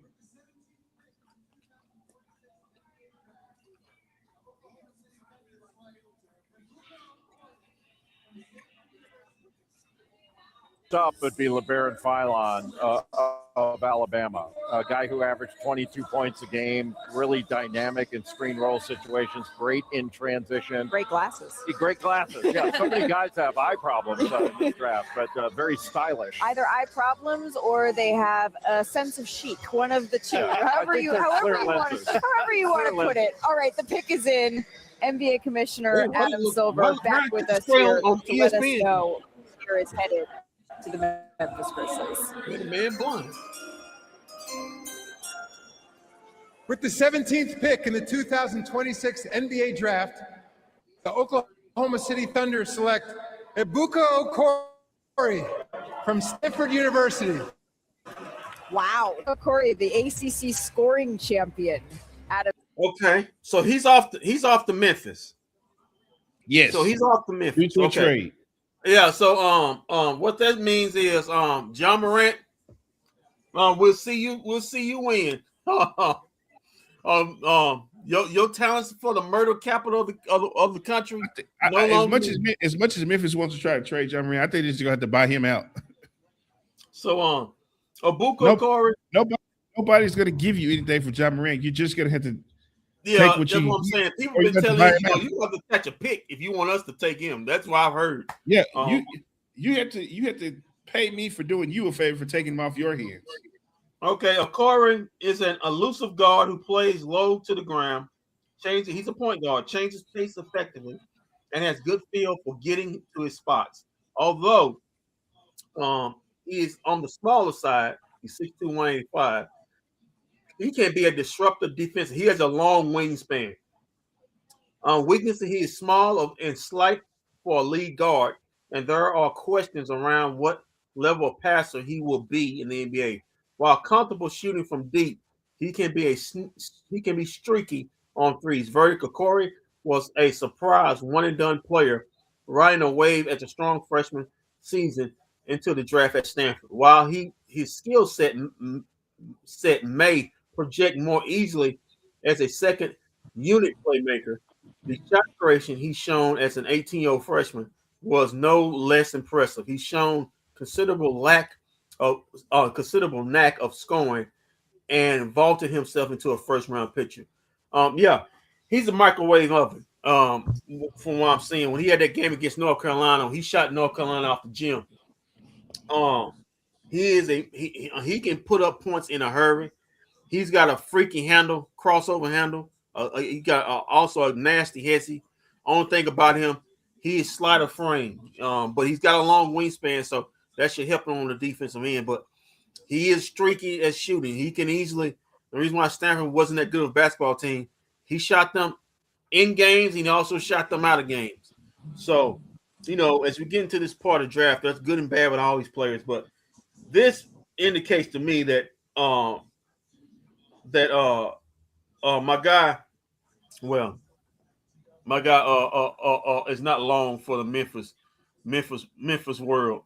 And John Morant, he's not long for that because they basically traded out and got a point guard. It's basically the same size as John Morant. They basically the same size, 6'2", 185. So that's going to be Cameron Boozer's new running mate going in the future. I suspect that some kind of a way, whether Walt says he's going to get balled out or trade, John Morant will not be on the Memphis Grizzlies roster when training camp starts in September. So congratulations to Abuka Okori on his way to the murder capital of the country, Memphis, Tennessee. Don't get shot, man. Just don't go out in the back alleys. You'll be fine. You'll be just fine. I hope. All right. Next up is the Charlotte Hornets at 18. Walter. They're making their second pick of the night. That's great. And then we have the Toronto Raptors, San Antonio Spurs, the Detroit Pistons, Philadelphia 76ers, Atlanta Hawks, who have 2 picks. They have their second pick. The defending champions, newly champion New York Knicks at 24, the Lakers at 25, the Nuggets at 26, the Celtics at 27. Will Jaylen Brown be involved in that? Minnesota Timberwolves at 28, the Cavaliers at 29, and your Dallas Mavericks at 30. I don't understand that getting rid of Jaylen Brown situation. I think they stepped their foot in something, and now they can't take it back because they know the player's gonna hold it against them. You basically had him traded. Yeah, he had his laundry out in the streets. So ain't no turning back. So now they're going to accept whatever deal they can come. So it won't be as good as the deal they probably could have got if they just kept it quiet. But so.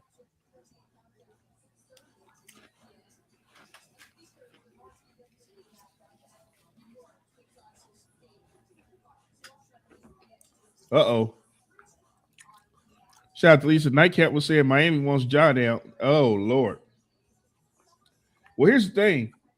That would be good for him because, Pat Riley, he's a no-nonsense kind of guy. Who won in the fight between Pat Riley and Ja? We almost found out who won in the fight between Shaq and Pat Riley. I would love to see that. That's how Shaq ended up in Phoenix.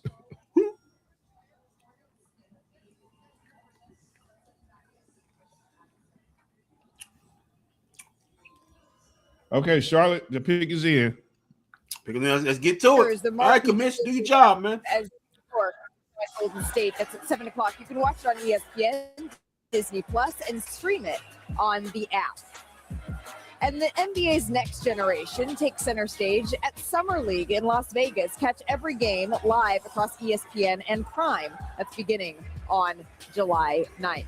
Hey, back here at the 2026 NBA Draft, and the last couple of picks have been flying around. Trades are happening. Rather than trying to recap that, we're going to check in with our Shams Charania here in just a moment to tell us how these dominoes are falling. But first, the Charlotte Hornets, they have made their selection. So let's send it back to NBA Commissioner Adam Silver.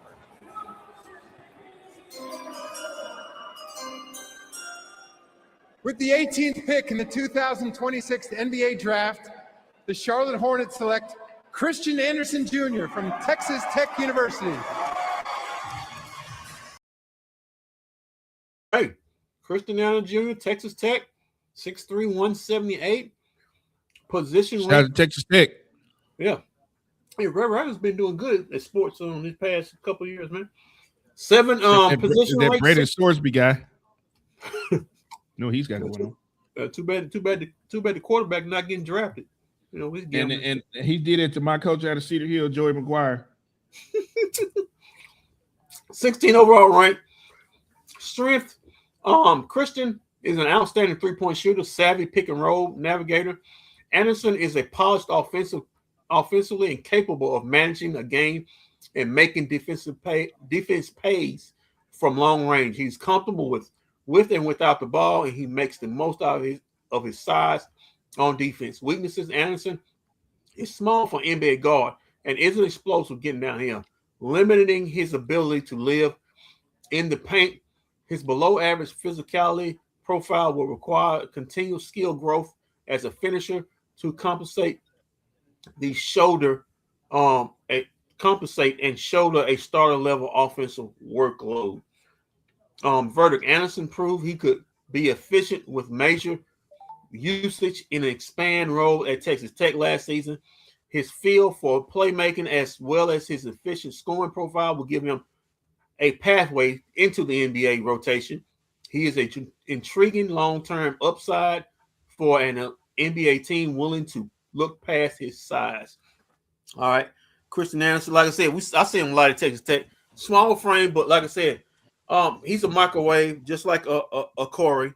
He can heat up. Great pick and roll player. They pick great savvy with the pick and roll. He's kind of got that snake movement that you all love elite guards to have as far as pick and roll play. And like I said, he can score, but the fact of the matter, he's slight of flame. He's going to build his frame up. I don't expect him to be a starter in the NBA, but he's going to a system in Charlotte where they just need him to be probably a 6th or 7th man scoring. That will probably be his position. He won't break the starting five, but he'll be a good rotational player as his career goes on. So congratulations to Christian Anderson. Going to Charlotte. Up next, the Toronto Raptors. We apparently got something going on here. First round or potentially in the second round.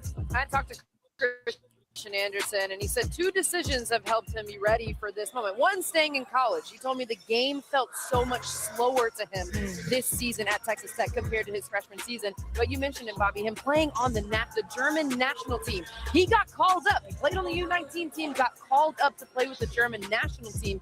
He told me that experience, he learned so much from those guys on the court, but also off the court, and how to handle himself like a pro. He saw that last summer. Right now, this pick is staying put, but there's been a lot of picks flying around. So as promised, our senior insider, Shams Charania here, is back to explain. Shams, what movement have we just seen? Malika, so stay with me. So the Memphis Grizzlies started with the number 16 pick, and they moved number 16 back to number 17. They picked up 2 second-round picks in the process. So 16 ended up being Bennett Sturz. That went to Oklahoma City. Then when the Grizzlies were on the clock at 17, they moved that pick back for 21 and picked up 3 more second-round picks. So 5 slots back for the Grizzlies. The Grizzlies are now picking at 21. They get 5 second-round picks for that. So at 17, Ibuka Okori, he ends up with the Detroit Pistons. So the number 17 pick that we saw a couple picks ago here, that actually will be with the Pistons. All right, I'm with you, Shams, and it's a good thing that I have been taking notes. Now what happened? Been so on top of Okay, picks cut off right now. I'm about to boss anyway. All right. Okay, this is what we got. Memphis had the 17th pick. They traded with OKC, and they got the excuse me. They had the 16th pick. They traded with OKC and got the 17th pick. They picked up 2 first-round picks with that 17th pick from OKC. Then they drafted Ibuka Okori. They now have traded Ibuka Okori to the Detroit Pistons for the number 21 overall pick. Okay. So Ibuka Okori goes to Detroit. The Memphis Grizzlies now go from 16 to 17 to 21, and they pick up 3 more second-round picks. So what Memphis has to show for it is pick number 21 and now 3 second-round picks. Bennett Sturz goes to OKC, and Ibuka Okori goes to Detroit. So John Moran is still in play then. So John Moran must have held a gun to Grizzlies ownership head and said, "You trade me if you want to. You trade me, you want to." Okay, Toronto is about to be the pick. On a successful career in the NBA. But I imagine at this point, you're midway through the first round. The NBA invited a lot of young men here into the green room so that they can have their moment. But I would also imagine at this point, there's a little bit of nerves that also start to sit in for those that are still left. Oh, there's no doubt. You want your name called, you're starting to now wonder, like, when is that going to happen? And it's a very tense moment for yourself, for your family. Certainly you would like to have gone higher. At this point, though, you just are desperately hoping to hear your name called. And I do agree with this pick. This has to be some perimeter shooting. Fineland's a guy that can score, can get his own. Cameron Carr is another guy I'd look at here. Deep shooter, highly athletic, can get out and run and can make deep NBA three-point shots. Well, we will see who the next member of the NBA fraternity is. The commissioner is back with the pick.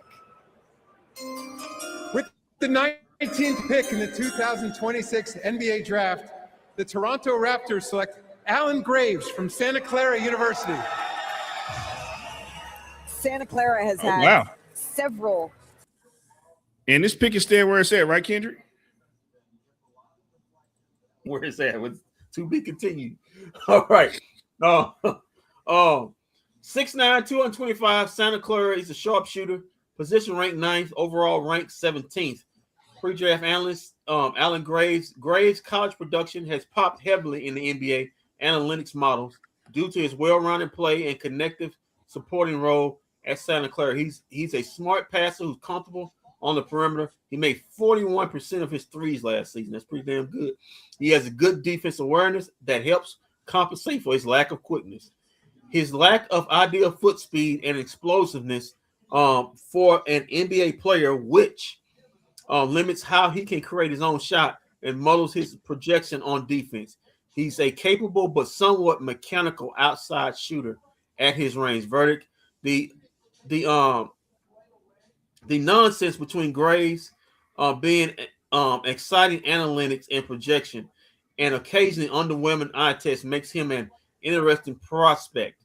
He's a winning player with a capable to play a useful role, but questions linger as of how parts of his game will translate against much better competition. Numbers suggest his positive traits will outweigh his negatives for Alan Graves. Listen, this was a need pick for the Toronto Raptors.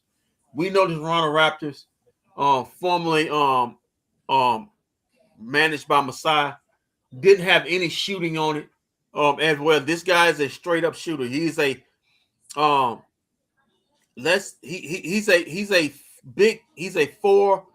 shooting four projected. He's not gonna give you any athleticism, but he's going to do a pick and pops and shoot the threes. That's something Toronto needs. It's a pick of need. They need to be able to spread the floor for their elite wings to be able to do something, penetrate, and get to the rim. So he's going to provide that. He's a role player, nothing more, nothing less than that. And that's going to be his role in the NBA. So congratulations to him on his way to the 6. Next up, the losers of the NBA Finals, the Western Conference, the reigning Western Conference champion, the San Antonio Spurs. Shout out to Carolina team. Up next, with the 20th pick. This is a trade with Atlanta. Back in the day, they got the 20th pick. In this draft, we'll see who they are going to cover. I'm saying they're gonna need size. They maybe look at. I don't know who. Let's see who's best available. Because well, this may be a good spot for Kareem Lopez, big forward. That's size right there. You can look. He's gonna be a project. As this a step up from the Mexican League to the San Antonio Spurs is gonna be big. Also, Chris Shinnett Jr. size with Jaden Quantance, forward out of Kentucky. He's got size. I don't think they need any more wings. I don't know if Cameron Pete would be a spot here. Cameron Carr would be a spot here for them. If I'm looking at them, I'm thinking they're going with a big forward, that can play a little center, a kind of a tweener. By the way, at least I'm thinking of. So the pick, they're still waiting. The pick isn't in. They've run out of time. This is a trade. All right, the pick is in. The pick is in. Sometimes when LeBron been sitting there for I don't know how long. Sometimes when the time runs out, you think they may be talking to other teams. Yeah. Apparently, that's what was going on with OKC. So the pick is in. Kenny Smith needs a shave. But Kenny Smith, where you seeing Kenny at? I'm on Channel 8. And apparently he needs a new suit. He got all that money from ESPN and Turner. Still got bad looking clothes. Going on ESPN. Still got bad looking clothes on. I don't understand that. Come on, man. I'm just saying, man. Got all that money from ESPN and TNT. You still got bad looking clothes on. Come on, man. You gotta do better. But the pick is in. Come on, man. Yeah, come on, man. Kendrick's gotta be at work in the morning, Silver.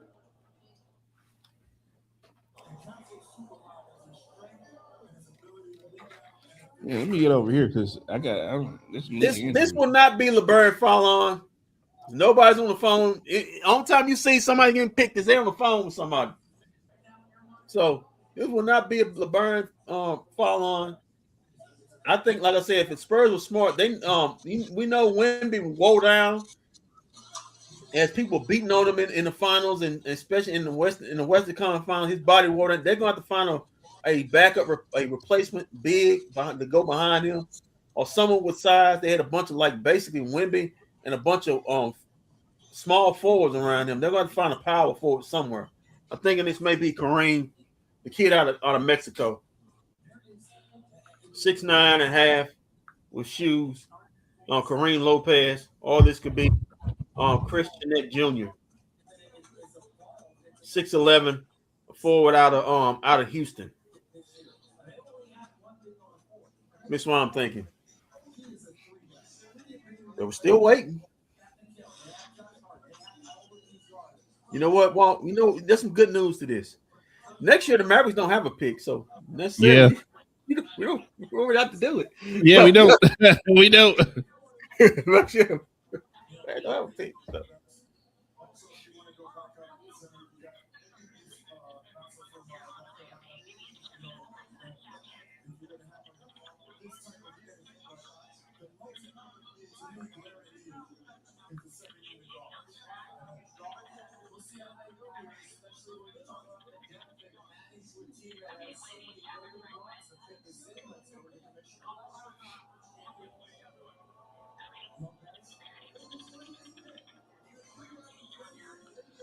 Oh man, here we go.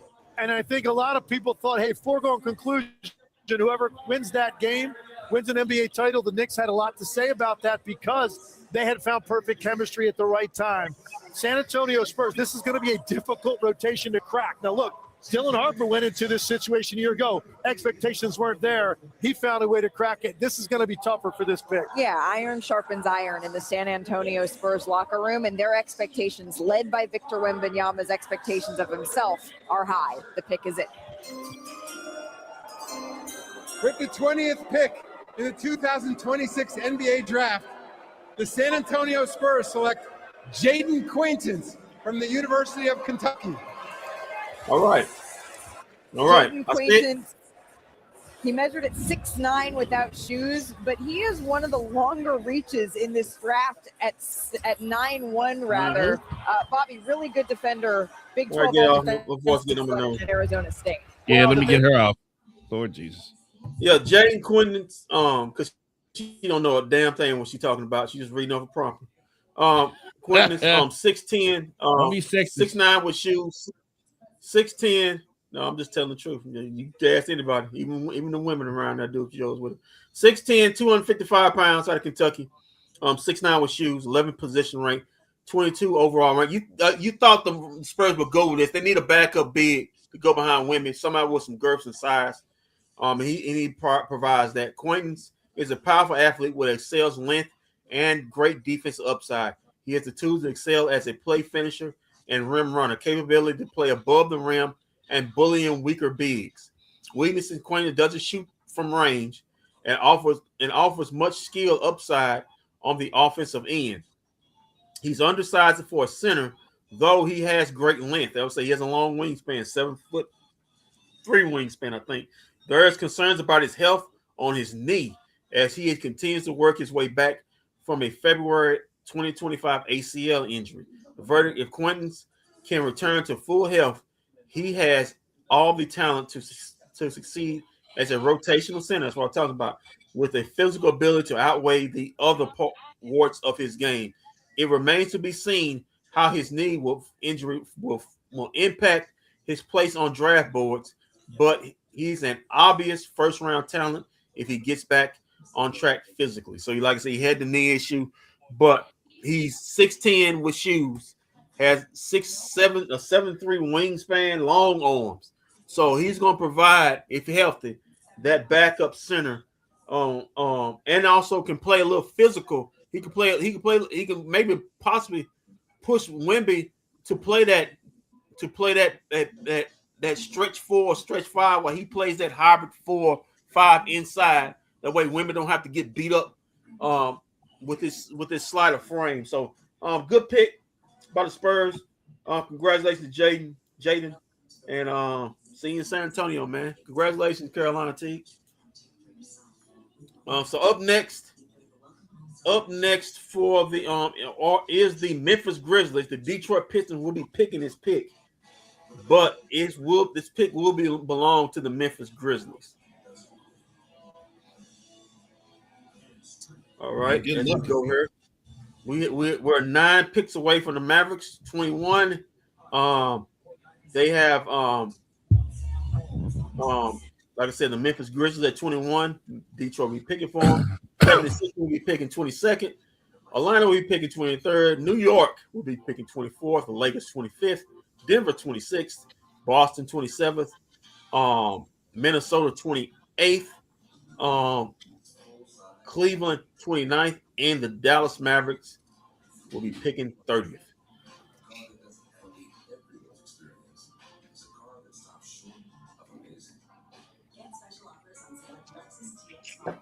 All right, man. All right. See, we got any news here? No news. Well, we wait to see if the Mavs are gonna move up. Come on, y'all drafted either PJ or a Dane Gafford replacement. Y'all know not keeping that one in there.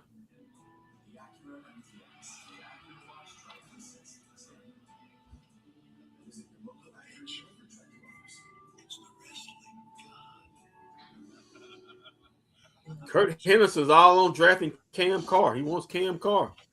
Probably gonna have to trade up to get him.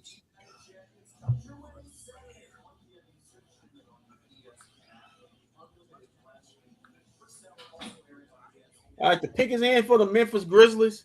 Detroit will be picking on their behalf. Fallon is still there. Okay, I already know the pick for the Memphis Grizzlies. July 9th is when we get going here. Summer League.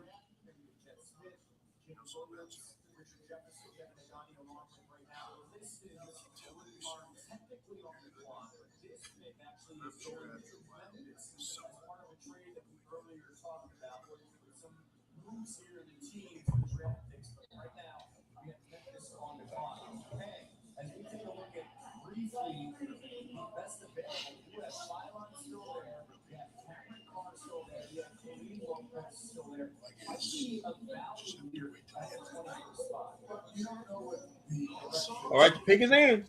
Okay.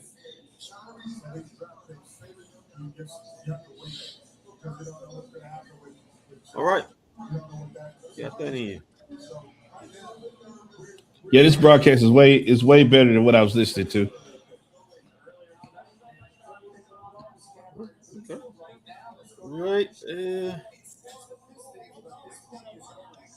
All right, the pick is in for the Memphis Grizzlies. Okay, here we go. On the clock, even though it says the Pistons. Bobby, you're with me, right? I am. I think so. I'm putting myself in this Memphis in their war room right now. They're looking at their board and they're saying there's 6 guys when they're at 16. There's 6 guys that we really like. Okay. And what's the cost of business if we can move back to 17 and we can move back to 21 and they pick up 5 seconds to go along and they're going to get a player that they like right now. And so those conversations, they come together quickly, and we bring you the flying around picks. Again, this one on its way to Memphis. The pick is in. NBA Commissioner Adam Silver making his way here to the podium. With the 21st pick in the 2026 NBA Draft, the Detroit Pistons select Kareem Lopez from Hermosillo, Mexico, and the New Zealand Breakers of the NBL. All right. The highest rated Mexican player ever in the NBA draft, Kareem Lopez out of Mexico. 6'9", 225. So he's gonna be pitted with next to Boozer. We'll see how that pairing is gonna work. He was 7th positional rank, 14th overall rank. Lopez is a perimeter-oriented forward who with a good feel of who competes on both ends. He's tough, physical, and active, which allows him to impact games against much older pros in Australia and a significant role in New Zealand Breakers. His profile is well-rounded for a player his age, but he lacks an elite calling card skill. Weaknesses, perimeter shooting, and ball handling are key improvement areas for Lopez.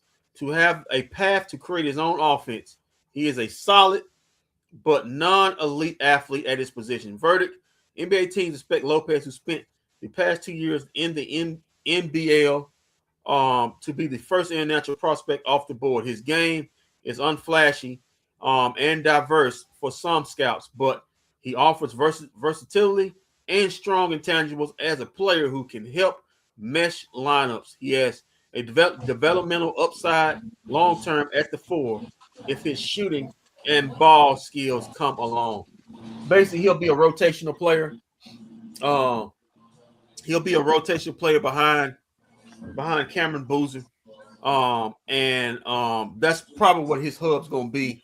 Like I said, he's the jack of all. He's not great at everything, but he can do a little bit of everything. He can pass, not much of a shooter, but he is physical, can rebound. He will go inside. He will defend. But if you're looking for a star quality, you're not gonna get it. You're just gonna look for a guy who can be a 6 and 7 man off the bench. As far as a rotation piece. So congratulations, Kareem. First highest Mexican player, ever selected in the NBA draft. Congratulations to him. Doing Mexico proud. And the Memphis Grizzlies if they don't trade him too. Right. To somebody else. So next up, the Philadelphia 76ers. So this is what I'm getting report on. Had heard Kareem Lopez had potential home with Memphis up at number 16. The Grizzlies are not moving down again, the sources say. They're keeping Lopez at number 21 after gaining 5 additional second rounders. Yeah. So So they basically that's the player they targeted. They were able to get 5 additional second round. And also, listen, you gotta understand something. This is a money game too. The lower these picks are, the less more you have to pay them. Like so what Memphis would have to pay pick who they pick pick 16 is going to be lesser than what they had to pay pick 21. So it's also a money grab and money game too. You pick at 21, that's less money you have to pay a player. So it's always a money issue. But like I said, he's a rotational player. They're gonna have a slow front court with Lopez, Boozer, and that kid out of Purdue that they drafted last season. So yeah, man. So we'll see how it goes there in Memphis. Next up, the Philadelphia 76ers at 22. The pick should be in unless they're talking to somebody. Could it be talking to the man? Man, laboring, what's the name, man? Just sitting there, man. They can't get it. Maybe Philly will take him. Do you think we can use labor? Yeah, because you have no point guards. What you call is a free agent, and remember, God, the other kid, his contract was kind of weird. It was just a 1-year thing. So are you talking about Nembhard. So only guards you have behind Kyrie, you don't have no guards behind Kyrie going to the offseason.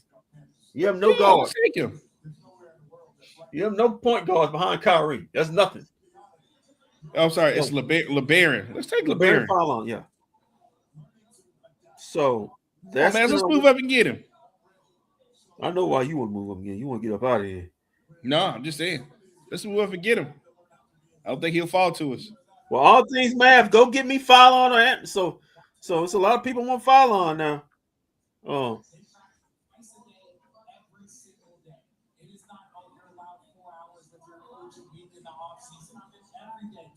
Oh! It wouldn't shock me if 76ers took yeah. Well, get ready. Get ready. They need a guard. Thank you, Adam Silver. Finally. Good Lord. It really speaks to the talent that exists up and down this draft. We're seeing a lot of smiles here from the Phylon table. I'm not sure if that's an inclination or a sort of a hint as to where the Philadelphia 76ers could be looking or not here, Andrea. But as you look at the rest of the green room, and there's still players that are sitting here, and this is always sort of the moment where people can start to get a little bit nervous. There really is a lot of talent and a lot of guys that can have a long NBA career. We're going to hold that thought, though. The commissioner is ready with the 76ers pick. Let's find out if the consensus was correct. Here's the commissioner.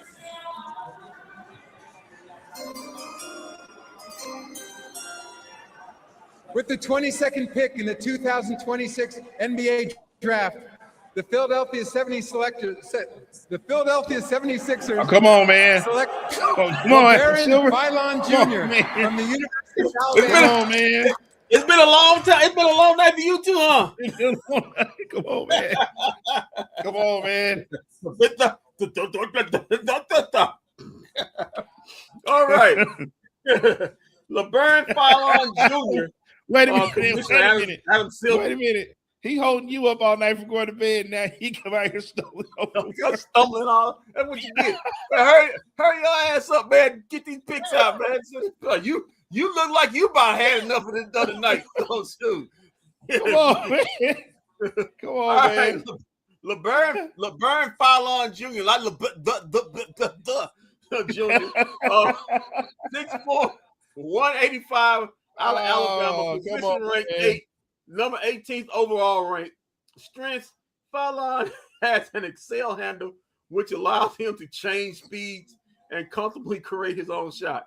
He's a threat to score from long range and can generate instant offense. While not a top flight passer, he's shown improvement as a playmaker this season. Weaknesses: Fallon has a slight build and is an average athlete by NBA standards. He is capable but not an elite passer and is inconsistent defender. He might profile better as a rotational backcourt scorer than a starting point guard, which he'll be in Philadelphia.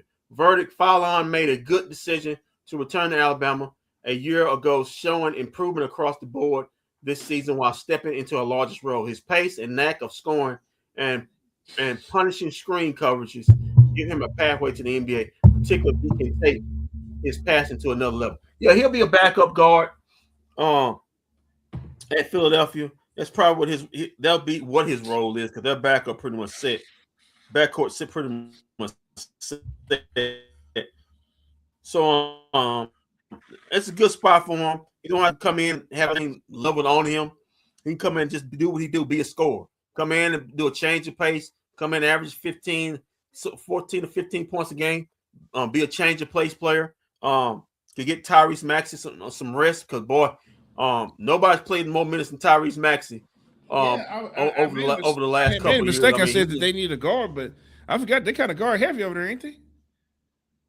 Yeah. Nobody's played more minutes than Tyrese Maxey, but so this is a good backup point guard for Philadelphia. So good pick, right? A good rotational player to give Tyrese Maxey either play off the ball or give him some rest when he goes to the bench. So congratulations to LeBurn Fallon Jr. Commish, not the This kid, he waits to get drafted, and then the commission comes out here and stumbles over his team. I mean, good Lord. Stumbles over his name. Next up, the Atlanta Hawks, pick number 23. This will be their second pick of the night. And then we have the New York Knicks, the Lakers, the Nuggets, the Celtics, the Timberwolves, the Cavaliers, and your Dallas Mavericks. All right, there we go. Man, I just can't believe it.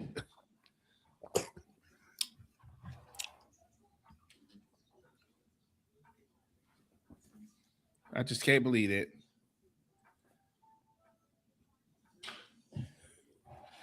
All right. Let me try to read, see what's going on. Go ahead. On social media. I'll throw my plate away. On social media. I got time to run to the bathroom because we know Adam Silver ain't coming back. Right, go ahead. Yeah, go ahead. He probably need to get some drink of water. Let me take it over. Isaac Harris, Maurice Johnson on playing with Cooper Flag. I think it can get dangerous. Us two on the court at the same time. I've been playing against Coop for a very long time. I'm very excited and happy that I'm that I am on the same side as him. Get some wins together. All right.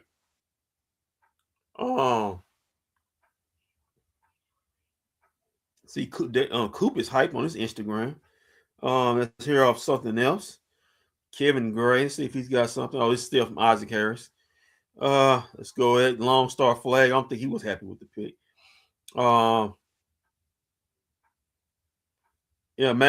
Sorry, Long Star Flag. They can't trade back into the first round for Fallon. He's already gone.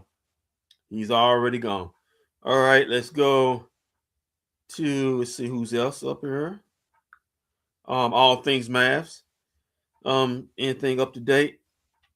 Said the cap fits. Okay, cap fits. Dusty May say he can't wait to get to Dallas. Bringing one of his Michigan men with us. That says Jeff Brazzero. Dusty may already have an influence in Dallas. Talked to a half dozen college coaches today to get draft thoughts. Asked them for their favorite first-round picks outside of the top four. Guard top four and the point guard pair. More than half said Morez Johnson. He's got a lot of fans. So a lot of people like this kid, man. I like him, man. The physicality is there. Playing the four, all small five. Physical. Can play defense, can rebound. He's not gonna get pushed around, moved out of there. Like this kid. And he loves Legos. So I'm pretty Derek Lively will love too. Okay. The pick is in for the Atlanta Hawks.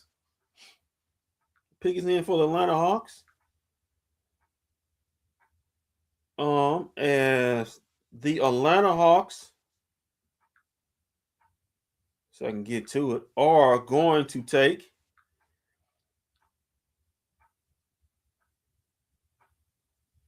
Zuby Ejiofor out of St. John's.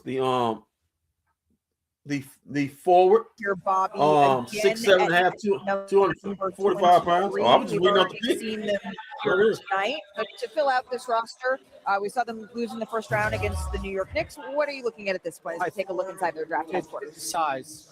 They need size. I think Onyeka Okongwu did as good as had a career year last year, but I think you saw in that New York series they got pushed around a little bit here. So I would be stunned if they don't go size. Okay, so that is the priority here for Atlanta. They did re-sign CJ McCollum. The pick is in as we head back to the commissioner once again.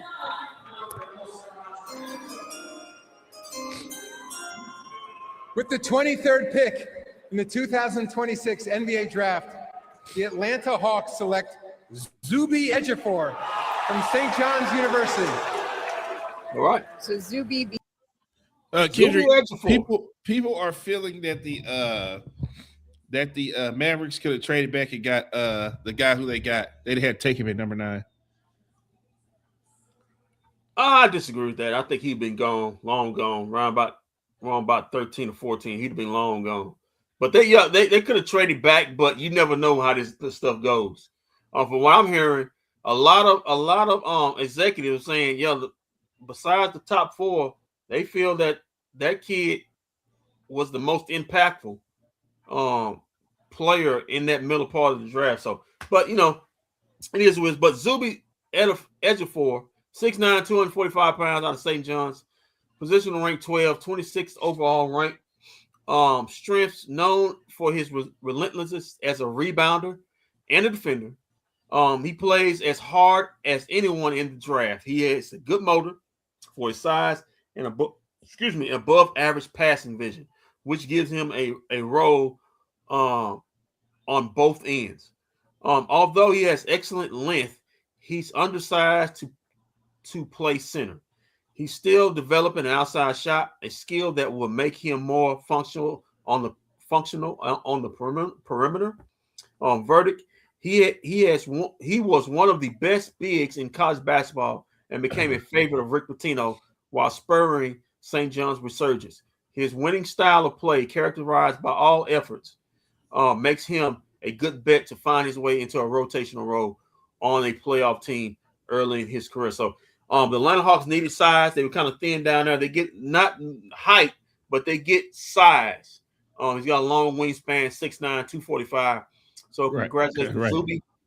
Headed to the Atlanta Hawks. Next up, the defending champions, the New York Knickerbockers. Yep. Yeah, they're on the clock. They're on the clock. They are on the clock. Let's see, anything we're reading out of here? So I'm reading. I'm looking to see if anything's going on. I got nothing. Okay, I'm hearing something. The Hawks told rival teams they were going to listen to trade offers when they were on the clock at 23, but I'm told Atlanta is going to keep Zuby. So we'll keep the pick. Anything else I'm seeing? Okay, we got a trade. I knew it. New York is trading number 24 to the Los Angeles Lakers for number 25. Oh, they only moved back once. So they moved back one spot.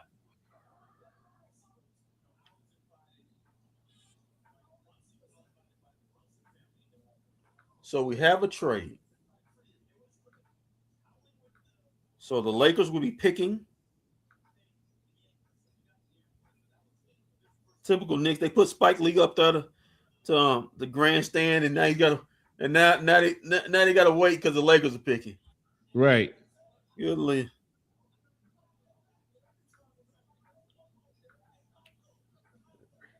Who are the Lakers picking? Lord, they got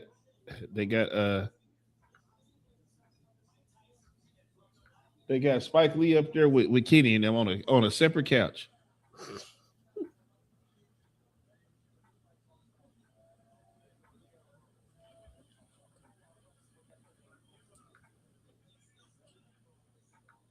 I like this answer by Darren Peterson. What's Lord your goal Jesus. as a rookie? What's your goal as a rookie? Where is this? Where is this at? Kendrick, hopefully it's not by you. Who?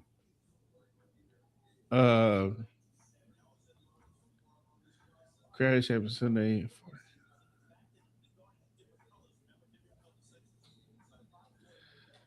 What's this?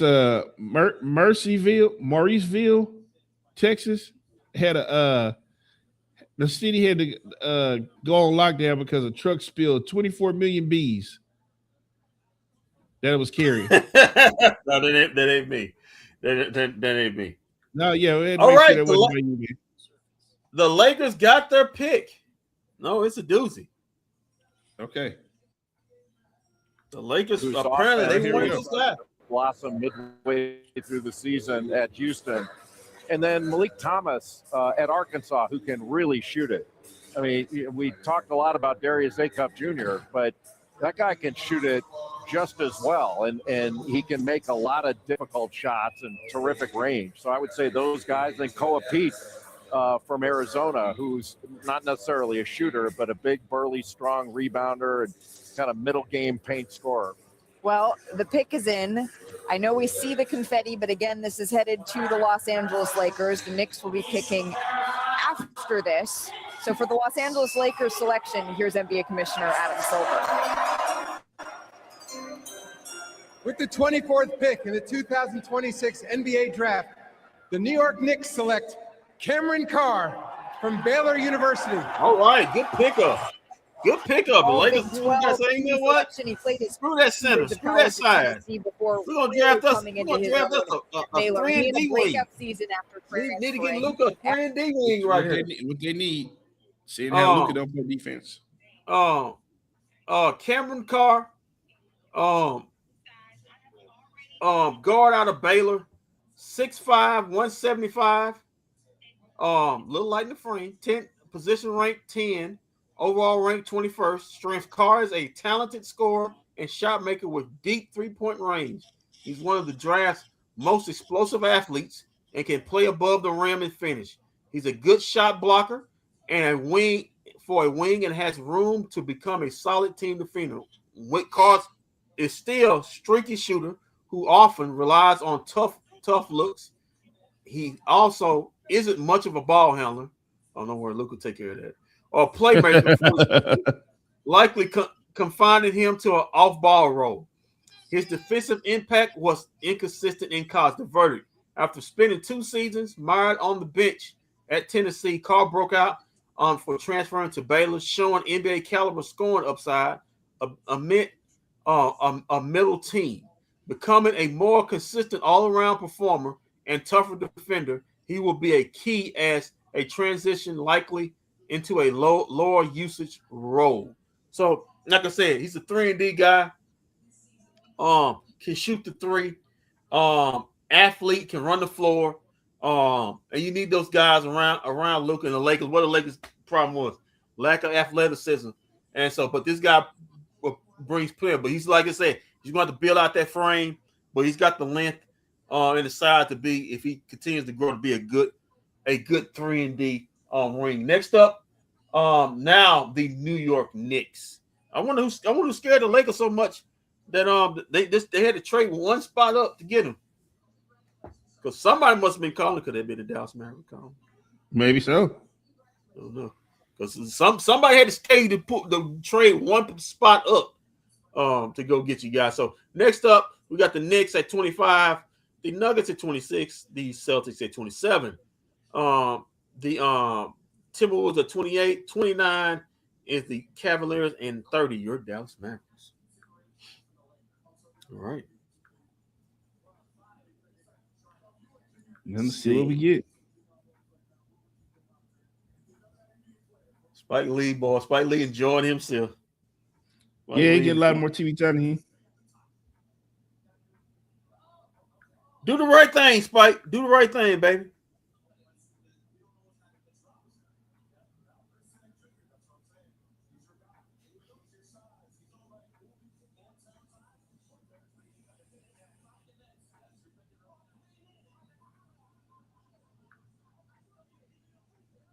Yeah, I agree with that.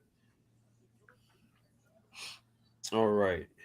Cameron Carr at Baylor, 19 points a game, 6 rebounds, 3 assists, 1.3 blocks, 2.3 3-point makes a game, 37.4% from 3. And that's basically what it was. Nothing more, nothing less. Lakers get number 24, Knicks get number 25. So somebody had been calling. Yeah, it probably was the Mavericks trying to get up out of here, just like we are. Somebody had been calling up to get that, and the Lakers, that was their guy, and they had to trade. They had to trade up one pick because the Knicks were going to trade with the other team. You don't do a pick like that just for nothing, just for just basic swapping picks, unless somebody else was going to go up there. All right, the pick is in for the Knicks.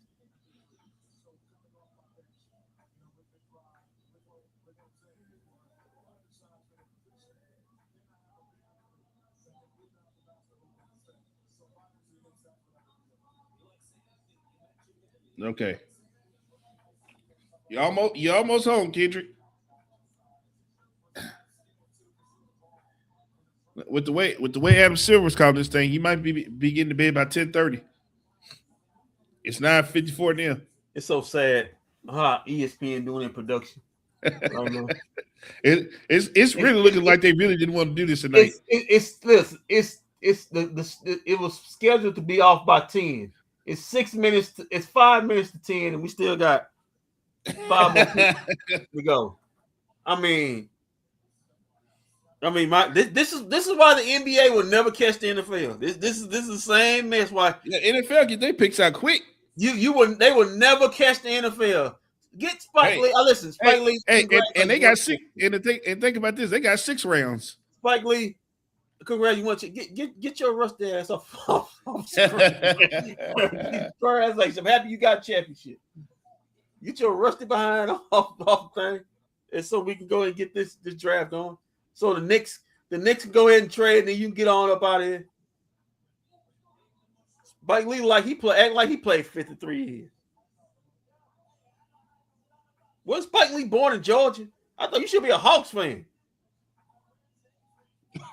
I'm not gonna question Spike Lee. Spike Lee, I've seen him at Knicks games since the 1990s. I agree. Kurt Henderson, my guy. This is enough of Spike. Thanks. Yeah, I'm a great same thing. All right, the pick is in. The Knicks will be selecting. Thank you. Jeez. Go ahead, Walt.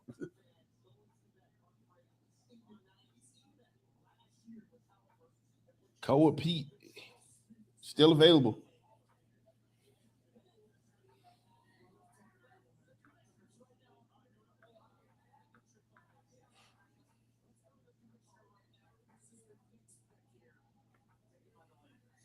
All right, here we go.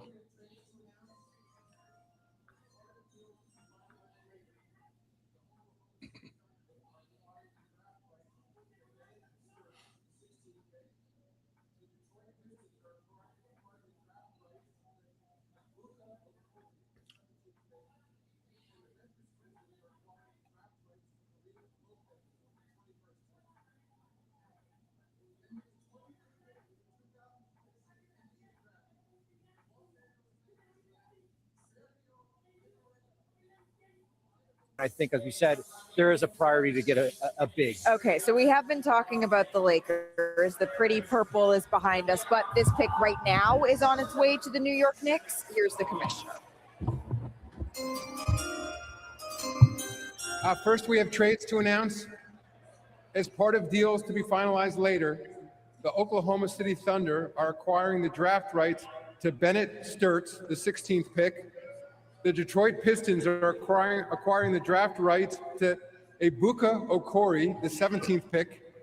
And the Memphis Grizzlies are acquiring the draft rights to Kareem Lopez, the 21st pick. And with the 25th pick in the 2026 NBA draft, the Los Angeles Lakers select Sergio De La Rey from Valladolid, Spain, and the Valencia Basketball Club. Sound like that pick was just in case Mr. Robinson decided to mess his hand up again. Man, somebody need to shine Adam Silver's ashy bald head up there, man. Come on, man, do better, Adam. As long as he's been taking night, I thought that's what was going on back there. Sergio Delaria, for the New York Knicks. He is an unselfish playmaker and capable shooter. He has the skills and size to play on and off the ball. He isn't at the quickest or strongest, which limits some of the ways he can create his own shot and put pressure on the paint. He doesn't have a great athletic advantage defensively. Delaria had a strong season before opting to stay in the draft, presenting a potential stash option for a late first-round pick. His field, skill, and size are a good fit for the modern NBA and will scale well into a role if he can hold his own defensively. So he could be stashed in draft and stashed. That's what I'm reading. Or a back, like I said, right now a backup.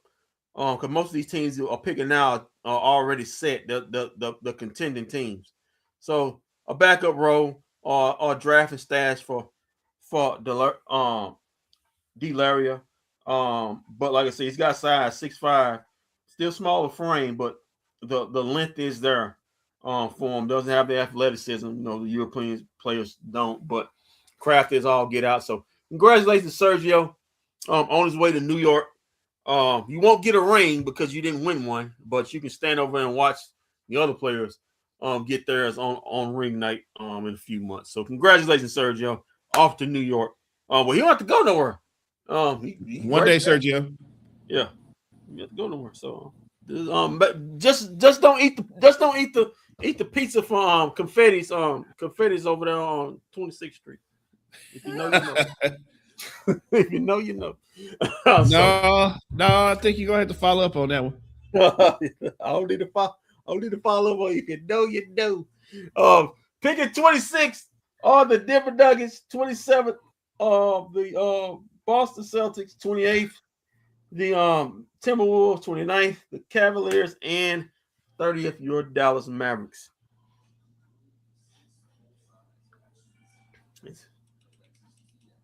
My God, they went to commercial break.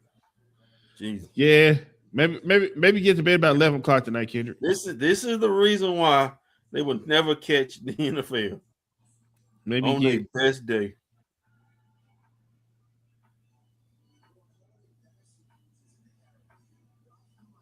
Here we go. Tyler Metcalf.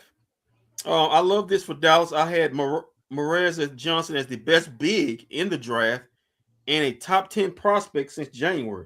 Also said preseason that he would be Michigan's first player drafted in the preseason. Incredibly happy for Morez. Impossible to not root for him. Right.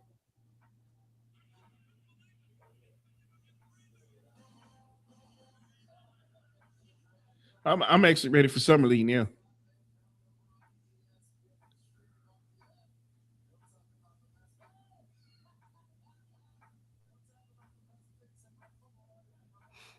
Yeah, I'm actually ready for summer league. Read something else for Nick Van X. Come on, man.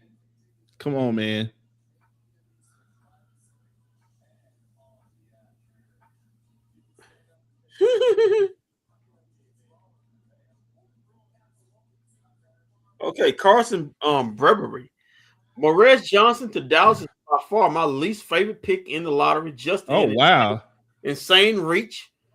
Clearly driven by his college coach, loving him. Far too limited offensively to go this high. To go this high. Bad use of resources to build around Flag. They should trade back if they want. They should have traded back if they wanted. This must be the what you was talking about right here. Yeah. Yep. Split. You're gonna have little knots, little dumps, little do's, little don'ts. It's okay. All these guys are prospects. You don't know who's gonna hit and who's not. Just hope these guys are well coached. As the pick is in for the Nuggets.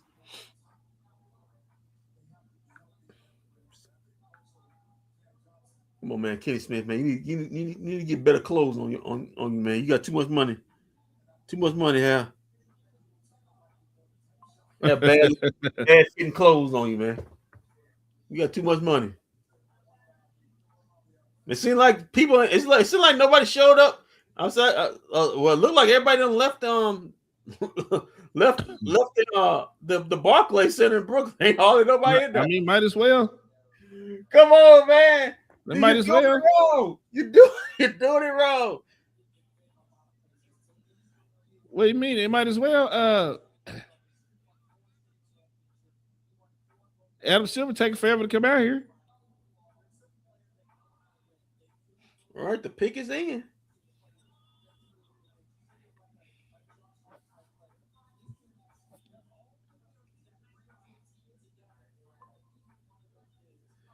Denver is trade number 26 to the San Antonio Spurs. Okay. For number 35 and 2 future second-round picks. Okay, Spurs pick Terrence Hammond at number 26. So this is the Spurs pick. Okay, right yes. Here. All right, so this is the Spurs pick. All right. You ready for it? I just seen it.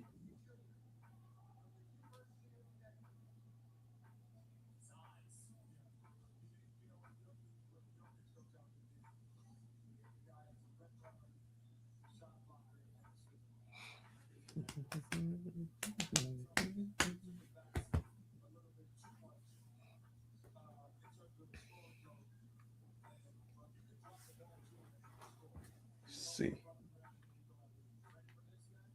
At this point, Mavericks not trading. They're going to stay at 30. Yeah.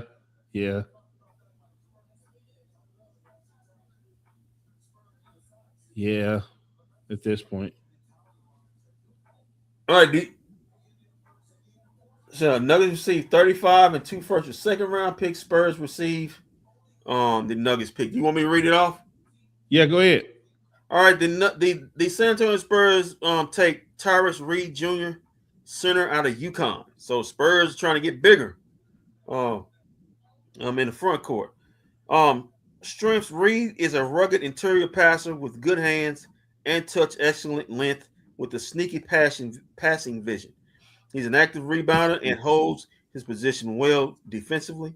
Weaknesses: he took just 7 threes in his college career and isn't a concern for opponents to score outside the paint.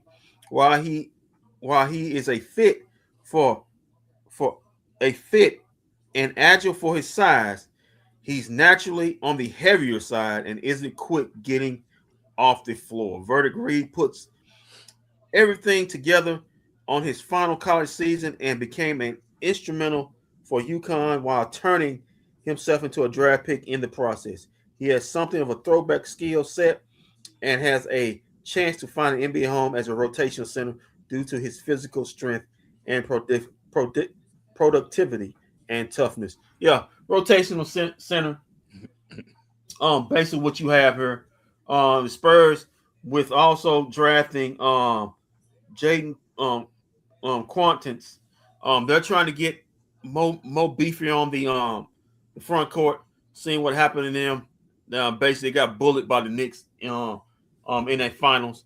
Wemby getting knocked to the floor as many times as I saw him. I said you got to get some kind of beef around him to get him to give him more to of a outside game, which probably will he more excel to, and let him play sparingly in the middle, catching lobs. So yeah, Spurs trying to fix that problem.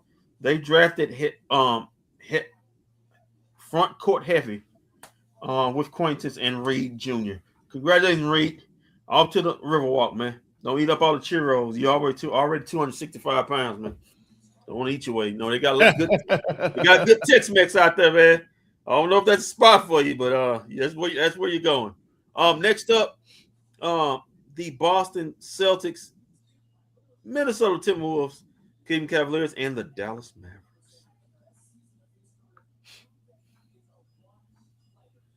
Maybe Kendrick. Let's see Kendrick get to bed by 10:30. That's Adam Silver. I mean, good Lord. All right.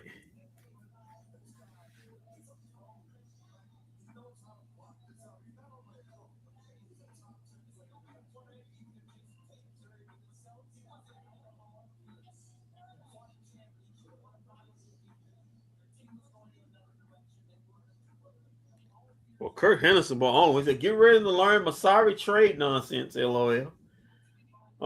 Kenny Bobby said, I really thought one of Gafford, Clay, Najee, PJ will be dealt tonight. They're gonna be one of the two gonna be dealt. Two of the four gonna be dealt. They might be dealt on trade night. They're gonna be dealt to it for agency. Because you gotta get off that money.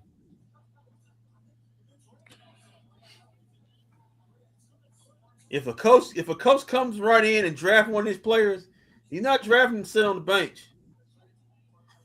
He drafted him to start. So either PJ or Gafford, somebody got to move up out of there.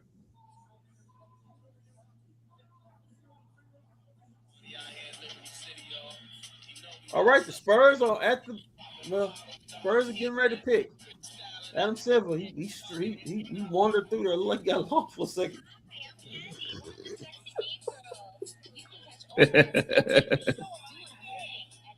Been that kind of night.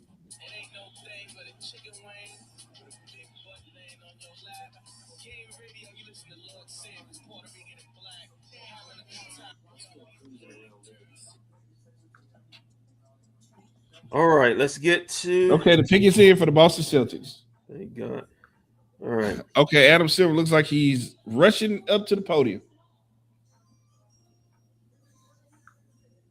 Oh yeah, he's rushing. He got this out fast. What's got a booty call you got to get to? Hit him up. All right. You doing it or you want me to do it? Hold on. All right.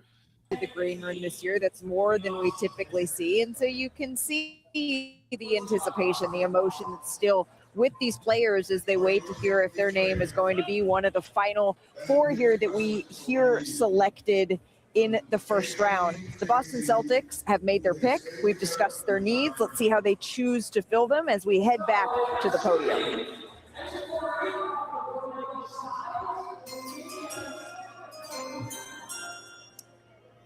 With the 27th pick in the 2026 NBA Draft, the Boston Celtics select Chris Sunak Jr.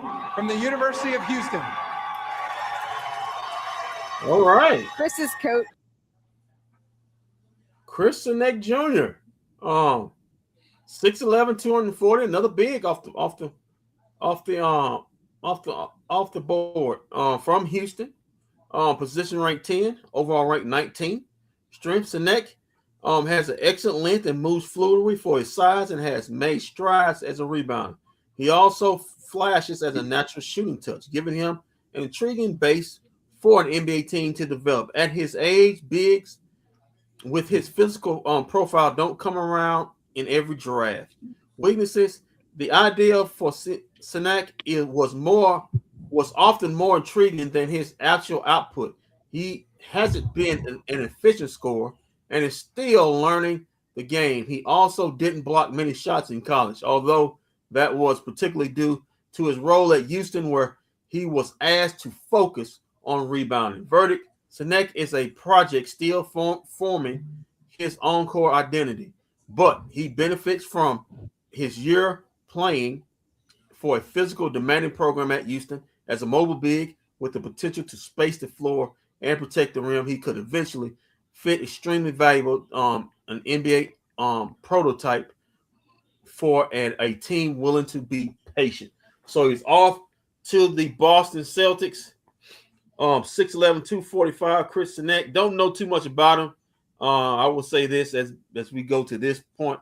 Congratulations, Chris. You're off the bean town. We'll see you when we see you. And if you don't see Jaylen Brown there, you probably got traded. So best of luck to you, my guy. Best of luck to you. Now at number 28, we got the Minnesota Timberwolves, the Cleveland Cavaliers, and then the Dallas Mavericks. Thank you, Anthony Davis. You can you can now see the light at the tunnel. Thank you, Anthony Davis. Give me this late round pick. You busted, joking. All right, huh? Okay, hold on.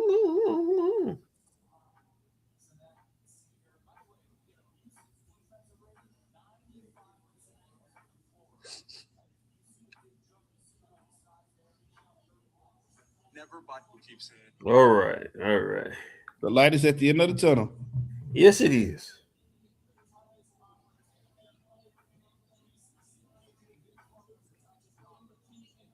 My Lord, 2 picks is going to take 15 minutes.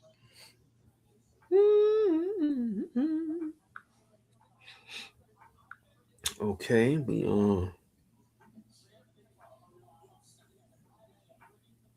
yeah, everybody's like this.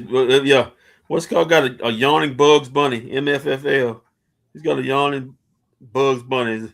Everybody's about done with this. It's too long for nothing. Everybody's about done with this. Can we please? This is too long for nothing. Can we please? I mean, yeah, at least have some kind of entertainment or something. You gonna keep doing this?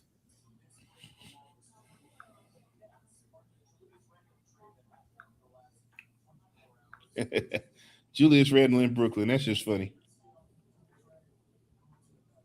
Julius Randle say, "Hey man, shoot, you see all these women up here, man? You all good these women up here in Brooklyn? Yeah, okay. I'm good. I'm good. Okay. Bro. I'm good. Yeah, okay. No.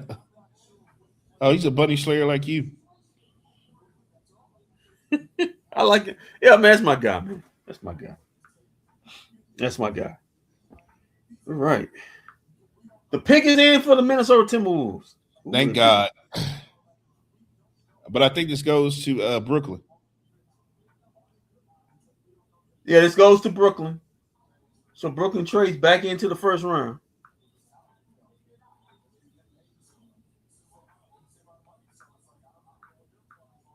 My Lord, man, come here. Man, a lot of these jokers were calling these picks early on the first round. Now they ain't. I don't even see them showing up. They checked out. They checked it. They don't check out too. The only fools still doing this. The only fools still watching this. They checked out too. They like, man, we don't need to go on, man. Oh man. Okay, Adam. I told you these next 2 picks are going to take 15 minutes.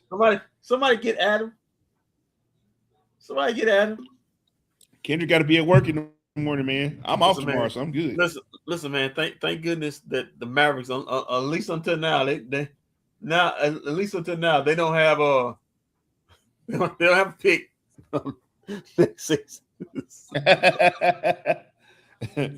We would like to happily announce that we will not be doing NBA draft coverage next season.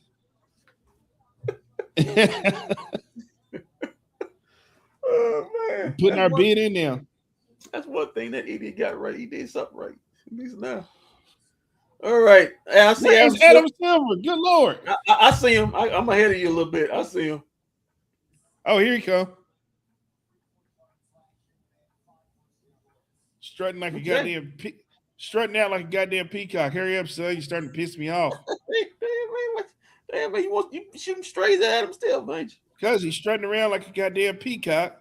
He needs to be out here. Man, this is his moment, man. Adam's moment. Oh, my God. Okay, I'm trying to see what the trades are.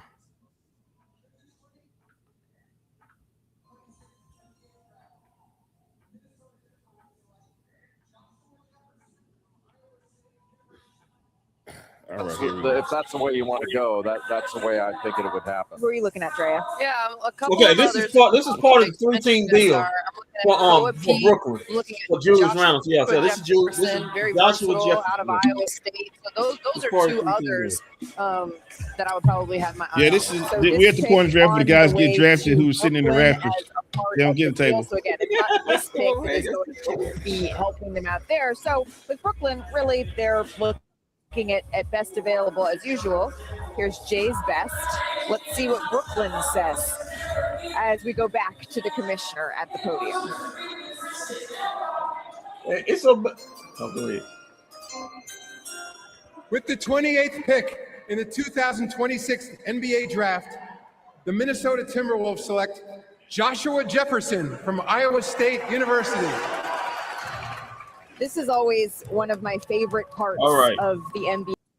Another big, another forward, 6'9", 240 pounds. Joshua Jefferson, Iowa State, position ranked 16, overall ranked 33rd. Jefferson is a versatile and physical power forward with good vision who can handle the ball and play all over the floor offensively. He's a smart defender who wins extra possessions and is strong enough to body up bigger forwards. His jump shot is workable but inconsistent. He lacks the explosiveness to consistently finish plays in traffic. He also likely not agile enough to defend quick on wings.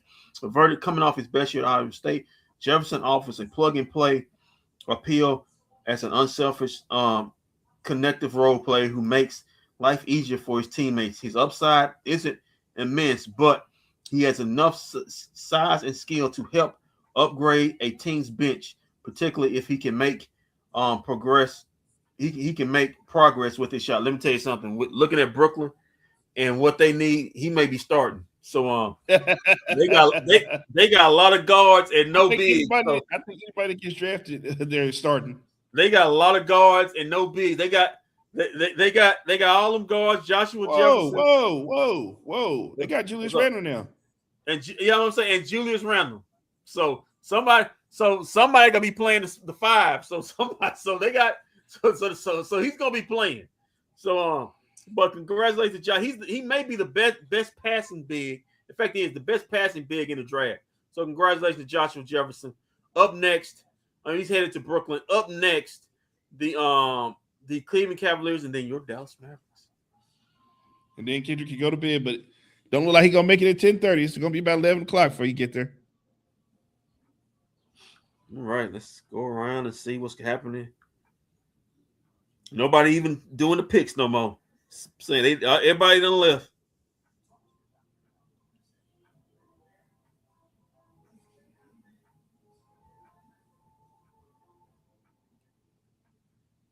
Okay.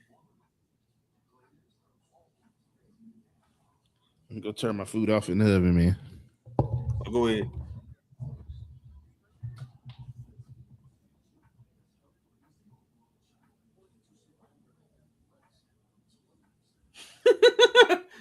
Is Cole Pete gonna be the pick?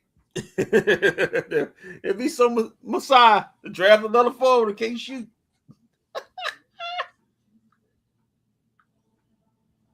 Oh man.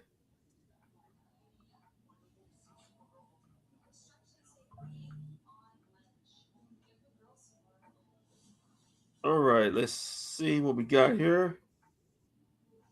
Looking on Twitter. Let me go with Brad Townsend, what he's doing.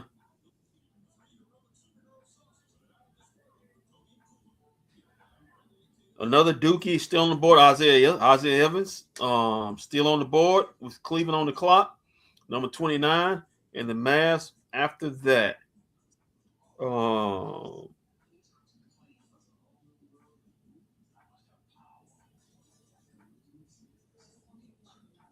Okay, let's see what else we got. Nick Van Exit. They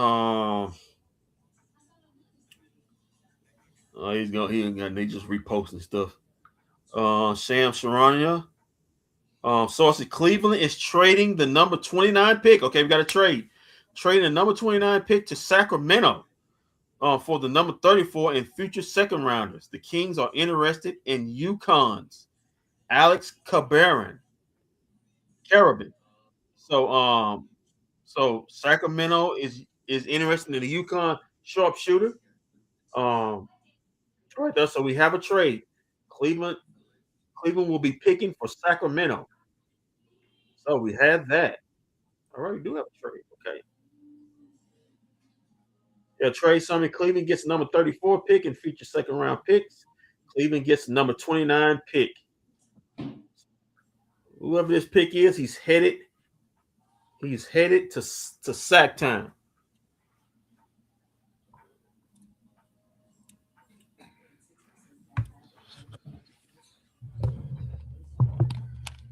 My Lord, all right, my Lord, Anderson. I walked across the room. We had a trade. And came back and still ain't came to the podium. We have a trade. I hear. Yeah, Cleveland is trading this pick to Sacramento for the number 34 overall pick and future second round pick. So this pick will be Sacramento's.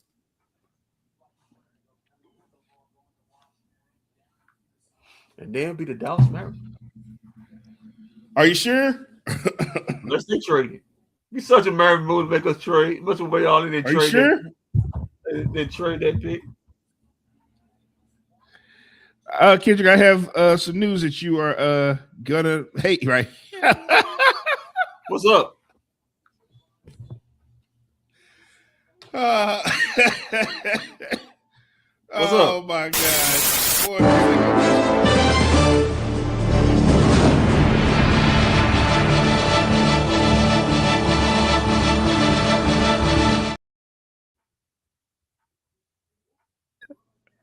after all night waiting, the Suns are trading into number 30 with the Dallas Mavericks.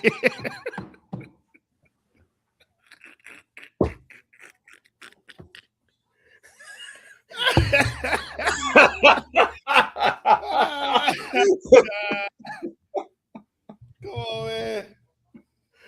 Oh, man. What are you doing? What are you doing? 32 pick. So what are we trading? Somebody Nick actually said math question mark. What are you doing? So my man Jimmy C. Hoops, they probably losing it. Mavs may be trading out of the 30th pick, it appears. The Phoenix Suns are trying to get Koa Pete. They're trying to get Koa Pete. They ain't been doused on ESPN. I'll tell you how bad it is. I'm staying. You can't pull me all the way. I'm staying, damn it. Masai, mind me when I see to kick you straight in the head. Phoenix is trading with Dallas to select Koa Pete. Koa Pete. Who are we getting? What number do we move back to? Are we even picking tonight? Don't tell me the Mavs got to pick tomorrow. It doesn't matter. I won't be here to pick it. I'm only doing first rounders. This draft has gone as bad as possible for the Dallas Mavericks. Oh, man. Come on, man.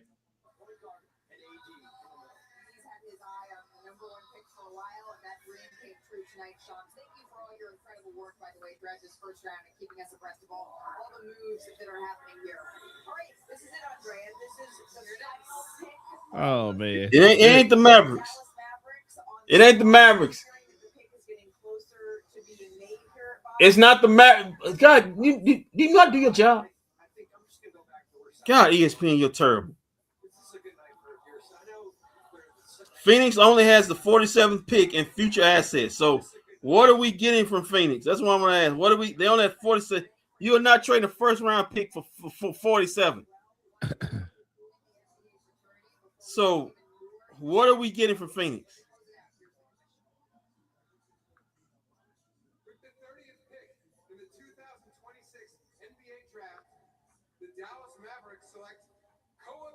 No, the Phoenix Suns select Cole Pete.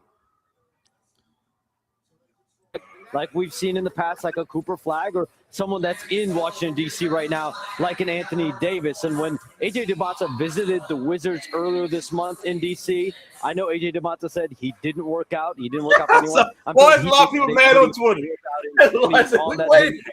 Yeah, because I just want to say, Kendrick, you waited all night. His size, his skill, his athleticism is going to be perfect. Anthony Davis didn't even turn into a first-round pick this season. He's had his That lets eye you know on how the bad number that one pick trade for a was. while, and that He dream didn't came turn true to a tonight, first. Shams. Thank you for all your incredible work, by the way, throughout this first round and keeping us abreast of all the moves that are happening here. All right, this is it, Andrea. This is the final pick of the night. The Dallas Mavericks on the clock. We're hearing that the pick is getting closer to being made here. Bobby, as we wrap up, your final thoughts. Well, I think I'm just going to go back to where Sacramento was. This is a good night for Pierce. I know they had the 7th pick in the draft, and they go out and get Alex Carver. This is a good night for Sacramento with Darius Acuff. Okay. I'm hearing from Mark Stein. Mark Stein, you have anything for me? I'm trying to see. I'm looking at my phone to see what. The Phoenix badly want to trade into the first round to draft Cole Pete. So what did the Mavs get? Mark.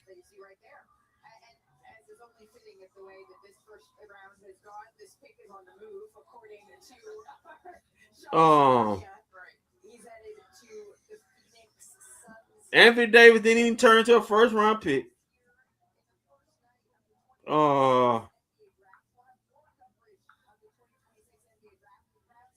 Yeah, we're not even fine for ESPN.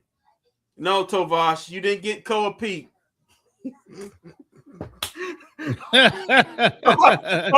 somebody tell, hey, Tovash, if you watching, he ain't coming here. He's going to Phoenix. So that let me know you wasn't watching the broadcast like you're supposed to be doing.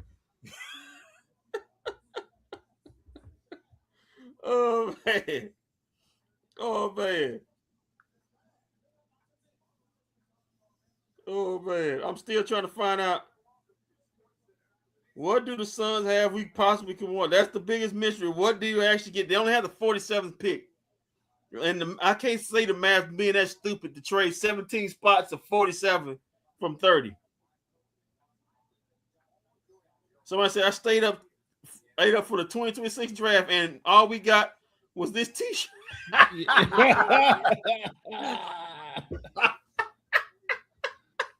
Oh, man, you got some explaining to do, man. You got some explaining to do.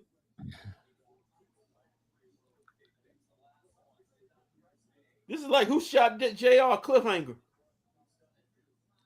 I'm not seeing anything with the Mavs got. Did the Mavs just take cash to get out of the first round? Maybe because they spent it all on Dusty May.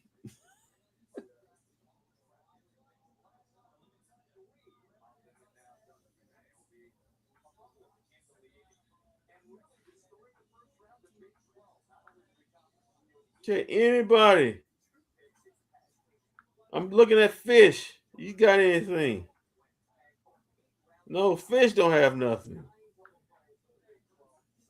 But Bird KH, does he have anything? Okay, the Mavericks will acquire number 47 and 2 future second round picks for number 30. League sources say 2 future second round picks. Is that it? 47 and 2 future second round picks. Those have to be next season because the Phoenix Suns don't have anything else. 47 is tomorrow. This 47 season. is tomorrow. 47 is tomorrow, so they're picking tomorrow. Yeah, I said, but you said two future second round picks. Yeah, it has to be 47 because the Phoenix don't have any more picks. Okay, the New York traded number 25 Sergio Dallara to the Dallas Mavericks for number 30 Koa Pete and 2 second round picks, and then the Knicks traded Pete to the Phoenix Suns for three rounders in cash. So Knicks move out of the first round and pick up 3 seconds and cash. And Mavericks get the point guard from Sergio Dallara. Sergio Dallara. Okay. So we get Sergio. So you're not picking tomorrow, I think. So yeah, not picking tomorrow. Okay. Good, thank God. Oh man, what a crazy way to end the night, man. Yeah, that was weird. So you got Sergio Delar and Morris Johnson. All right, well, any last thoughts before we get up out of here, man? It's 10:30. Nah, man, just excited that you're gonna get to go to bed now, man. Sorry, Adam Silver wasted all your time tonight, man. No, actually, Dallas Mavericks wasted my time to them. They BS they were doing. That BS they were doing. Yeah, man. Yeah, man. Sorry, man. Let me tell you something, man. Hey, man. Not a good start, man. Not a good start. Not a good start with this. Make me wait all this time. Good grief. All right, man. So what Thursday night? We'll be back Thursday night. Yeah, Thursday night, Dallas Wings and Las Vegas Aces. If you want more draft coverage, do it on your own or watch ESPN. Trust me, they got a lot of time. They don't waste it all most of mine tonight. Come on, man. You can do it. You can do it on your lunch break tomorrow. Come on, man. No, thank you. No, thank you, sir. The Mavericks may trade all the way to the back end of the second round. They trade out of that. So who knows? All right, man. We'll be back Thursday night, but until then, keep your feet on the ground, keep reaching for the stars. Always do what's best for business. If we don't see you around, then we'll see you around live this Thursday night. Hey, Cowboys, Mavs, Rangers, Stars, and Wings fans. It's me, Kendrick, here. I know the season may not or may be going exactly how you want it or not. But hey, like and subscribe to all those bFb DFW content to see me. I mean, forget about the other guys, because I'm the real star here. But hey, if you want to see Walt, Shams, and Vosh, that's okay. That's okay. But remember, it's all about me. So still, like and subscribe for, me and the other guys. Okay.